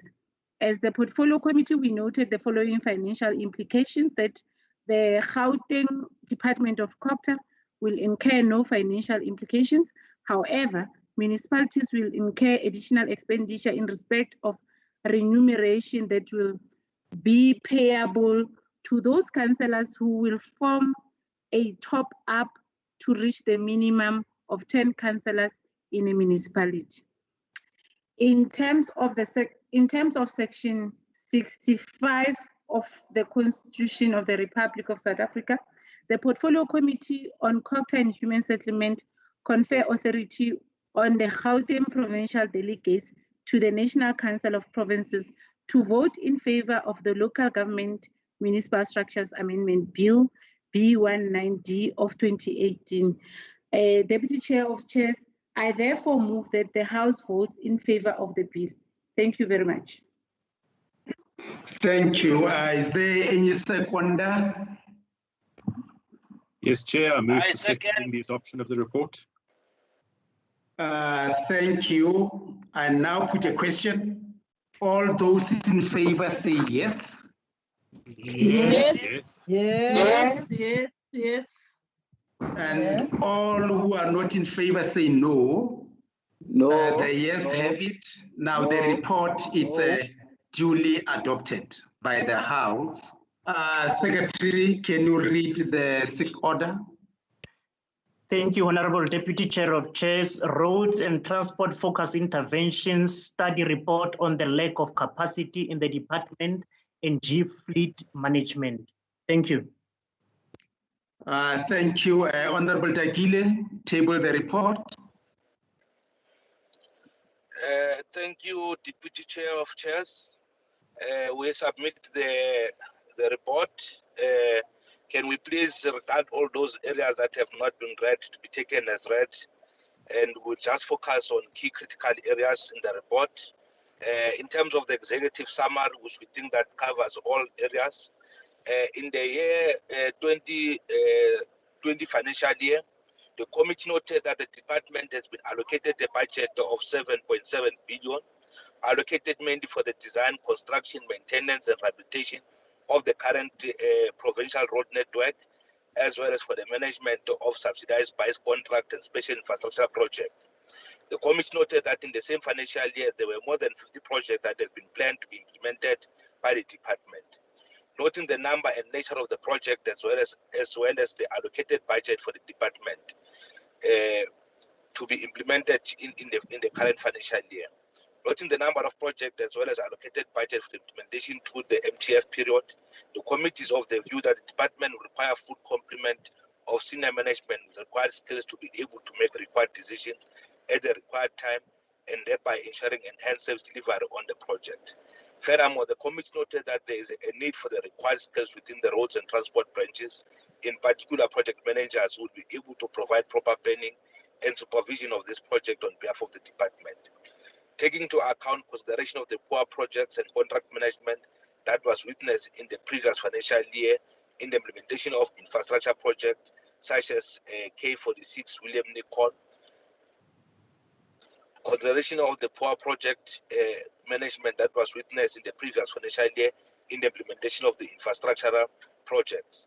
It's such as William Nicol Fennechen Intermodal Facility and Sibukeng DLTC and TOLEB. The committee urges the department to build internal technical capacity to ensure that challenges realized are eliminated, as well as a subsequent negative impact on the intended outcomes of the projects. On G-Fleet management, the committee noted there were two critical senior management positions which have been vacant for more than 2 years, namely the Chief Operation Officer and the Chief Financial Officer.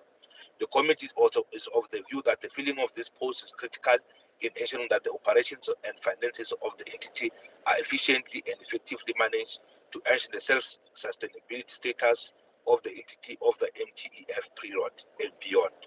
In conclusion, the committee noted that the department has planned to review the operational structure to be aligned to the 5-year strategic plan, filling of senior management vacant posts, appointment of registered and professional project manager, formation of partnership with engineering professional bodies, review its recruitment and selection policy to be inclusive of the retention strategy, with a view to enhance the capacity to implement plan service delivery project. The committee is of the view that if the above-mentioned plans can be executed with the agents they serve, as well as in stipulated time frames, project and contract management may improve over the MTEF period and beyond. We also have made the following notes as in relation to the organizational structure, that it is not aligned to the 5-year strategic plan of the department and its entity, that it is not aligned to infrastructure delivery management system as required, that it is not aligned to the customer-centered model for efficient service delivery and revenue collection optimization, that the department and G-Fleet are currently utilizing the structure that was approved by the Department of Public Sales Administration in 2012. According to the department, the revised structure was expected to be concluded and conquered by the DPSA by 31st March 2020. Due to the lockdown period, the process of realigning the organizational structure was impacted upon, and the department is in the process of reviewing the timelines for the finalization of the process in 2021. According to the department, the appointed service provider's mandate is to realign the national structure and produce an approved structure for implementation by the department and chief fleet management. In relation to senior management, the Department of Transport and Roads, the incumbent of the head of the department, the chief director, the transport operation have been appointed in the year 2020 calendar year. The Deputy Director General Transport branch is an acting incumbent. This limits the decision-making ability of the department transport branch, as acting incumbents may be limited in terms of the decision-making powers. In relation to the Chief Fleet, the incumbent Chief Executive Officer has been appointed in the year 2029-20 financial year. There are 3 senior management vacant positions, and these are the Chief Operation Officer, the Chief Financial Officer. A total of 28 vacant posts have been advertised as approved by MEC, and this included all vacant management posts. The appointment of the above-mentioned vacant posts are expected to be finalized by May 2021. In relation to the technical skills, the department agreed that there is insufficient capacity of registered professionals and project managers for the management and supervision of infrastructural projects. That there are 241 and 155 vacant posts within the roads and transport branches respectively. That there are 13 vacant posts within the supply chain management directorate. This capacity constraint results in a prolonged tender processes, as officials are often expected to multitask across different bid committees simultaneously. According to the department, they are currently embarking on a candidacy program for candidacy engineer through partnership with the Engineering Council of South Africa, which will be extended to all other relevant professional bodies.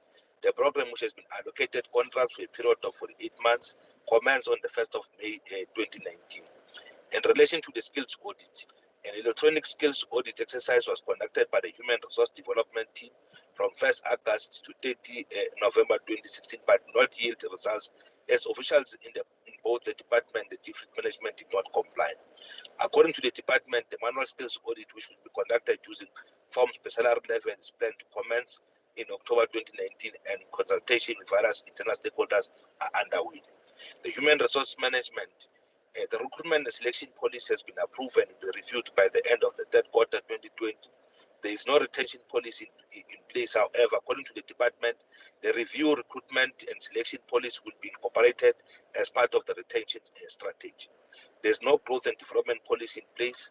However, according to the department, the policy will be drafted in line with the department strategy for the current term.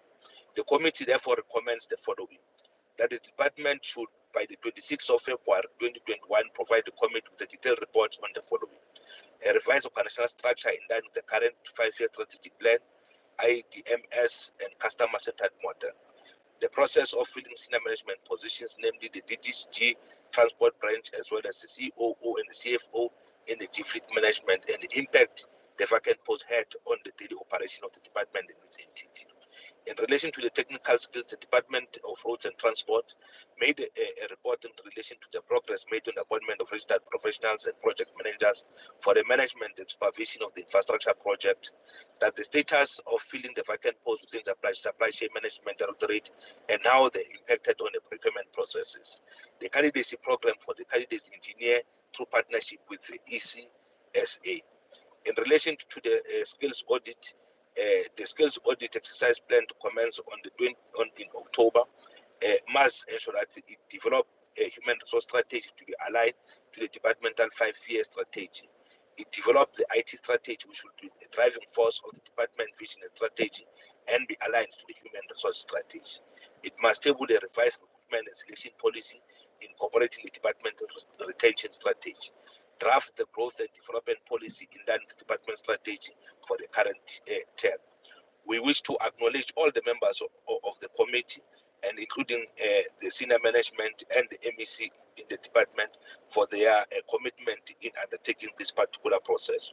Also, on behalf of the committee, we want to appreciate and our gratitude also goes to the following persons: the committee researcher, the committee coordinator, and also all other officials in the department who have made sure that this process goes without any hindrances.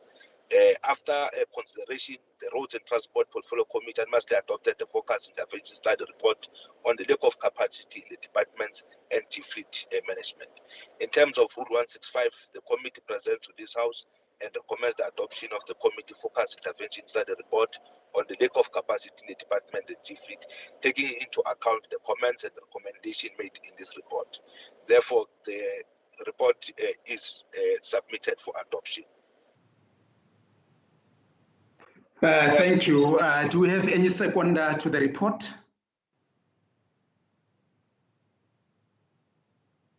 Any seconder to this report? I second. Honorable Lidwaba.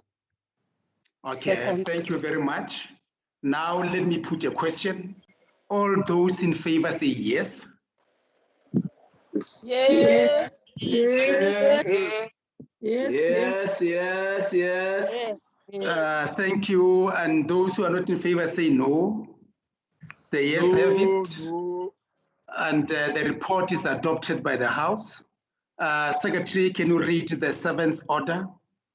Thank you, Honorable Deputy Chair of Chairs. Road and Transport Committee Focus Intervention Study Report on the assessment of implementation of the queue management system in the DLTs and toll-ups and measure in place to cap backlog as a result of lockdown. Thank you. Honorable Chairperson Dagile, table the report. Thank you, Deputy Chair of Chairs.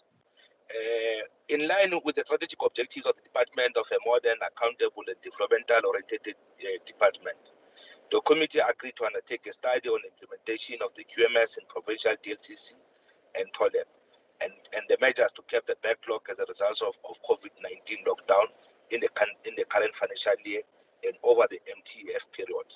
The committee noted that the department was experiencing a number of challenges that range from delays in the finalization of the QMS installation and theft of equipment in some facilities. And this, as a result, negatively affects the delivery of services of public transport operators and motorists in general. The commission noted that out of the 10 provincial DLTC and TOLEP, only 2 centers have fully functional QMS, 1 affected by the relocation offices, while 2 have experienced theft of equipment, and 5 are still undergoing processes of procuring the equipment from Italy for configuration. The committee is concerned over the challenges experienced in the installation of the system as it continues to delay the provision of effective and efficient services to the people of Gauteng, to the motorists and transport operators. This was evident during the site visit conducted by the committee. Taking into consideration the lockdown implemented from March 2020 due to COVID-19, the committee noted that the number of motorists and public transport operators experienced with regard to renewal of driver's license, permits, operating licenses, and license discs which expired during the lockdown period. This was due to the centers being temporarily closed due to the center employees being affected by the virus and the regulation that prevailed at different levels. While the committee noted the efforts and regulations that were approved by the Minister of Transport, it was evident that the department had to put proactive measures in place and adjust different working conditions in order to cap the backlog that existed. The committee noted the developments and will assist and assess the effectiveness and efficiency of the measures over time to ensure the backlog is minimized and cleared eventually. During the oversight visit, the committee also noted the number of challenges within the operations of the centers. These included, among others, a continuous downtime of NLTIS, abuse of online booking system, lack of proper maintenance in other centers, frequent load shedding, poor security measures, and a lack of necessary support from the SCM Directorate on the provision of operational resources.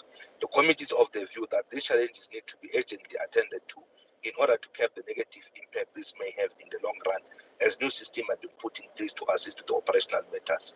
In conclusion, the committee is of the view that the proper implementation of the QMS will play a crucial role in improving services provided to the people of Gauteng, as it features a very important role to cover and play in the licensing sector. The committee therefore made the following findings, recommendation, and implication of law making. Based on the presentation by the department and the oversight visit conducted, the committee observed the following: that there are serious problems in Johannesburg toilet management system, that there are also some serious challenges as it relates to the toilet, that the Cape DLTC also has its own challenges, which centers around the issue of the application, renewal, insurance of learners, and the driver licenses. That there's also serious problems and challenges at Mabopane DLTC, and therefore, in terms of the measures to curb the backlog as a result of the COVID-19, in Johannesburg, that the centre is assisting public transport operators to activate permits and licenses that expired during the lockdown through the National Department of Transport until the 1st January 2021, as approved by the Minister of Transport.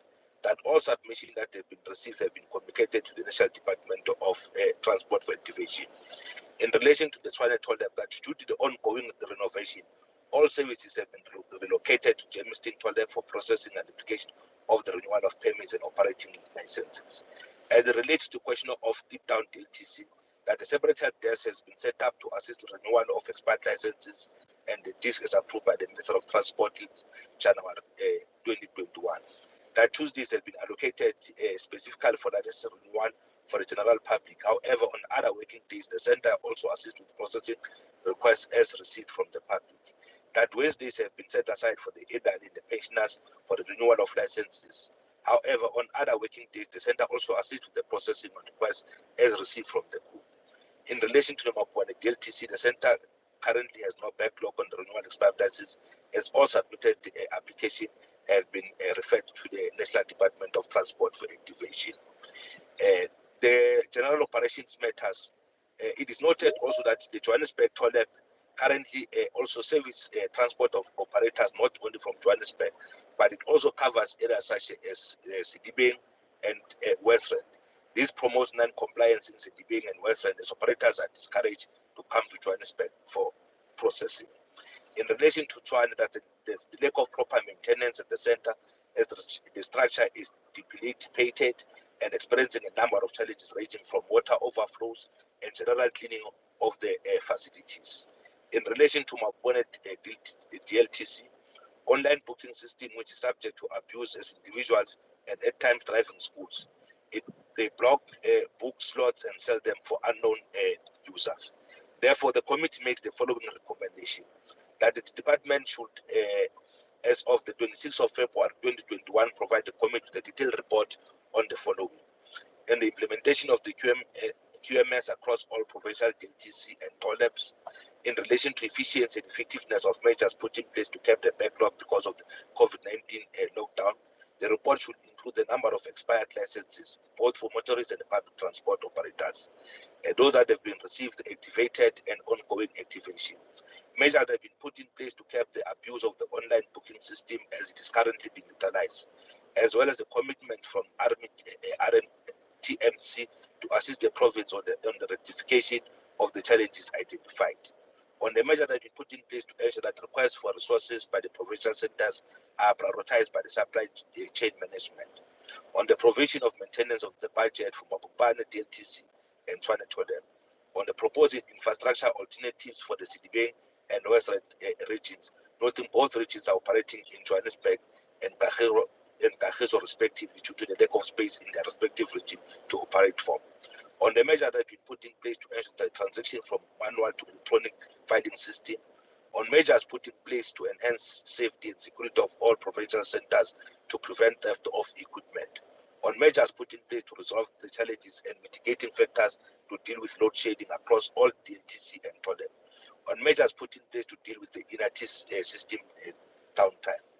We wish to appreciate and express to all the members of the committee for their commitment to the oversight processes, as well as MEC Jacob Mamabulo, the HOT Mamburu, and the official from the department for their cooperation during the FI process. Gratitude goes to members, Member Arke Kana, Dili Dwaba, Pima Bunda, FNL, J. Engelberg, Emily Dwaba, and A. Albert for their commitment to the oversight processes. On behalf of the committee appreciates the gratitude, and it also goes to the following persons: the group committee coordinator, Mr. Tim Budibe, committee researcher, Mr. F. Taba, committee coordinator, Mr. S. Mtia, and the committee administrator, Ms. H. Msizana, Hansard recorder, Ms. N. Zondo, information officer, Mr. Ellen Mube, media officer, T. Zuge, public participation officer, Mr. Ben Lomo, and the service officer, Mr. S. Twelve, for their devoted assistance. Therefore, Deputy Chair of Chairs, After due consideration, the Roads and Transport Portfolio Committee unanimously adopted the focus intervention study report on the assessment and implementation of the queue management system in DLTC and TOLEP, and measures put in place to curb the backlog as a result of lockdown. In terms of Rule 165, the committee presented to this House and recommends the adoption of the committee focus intervention study report on the assessment of the implementation of the queue management system in DLTC and TOLEP, and measures put in place to curb backlog as a result of the lockdown. After taking into account of the comments and recommendations made in this report, we hereby present the report for the adoption. Thanks, Deputy Chair of Chairs. Thank you. Do we have any seconder to the report? I, Honorable Dodaba, second the report. Thank you. Now I put a question. All those in favor say yes. Yes. Yes. Yes. Yes. And all those who are not in favor say no. The yes have it. Now the report is adopted by the House. And this brings us to the end of the sitting. The next sitting will be this ensuing Thursday on the 26th of November. And thank you very much. The sitting is adjourned. Thank you. Bye-bye. Bye-bye. Thank you, Chair. Bye-bye. Thank you. Bye-bye. Thank you. Goodbye. Chair. Bye-bye. Bye.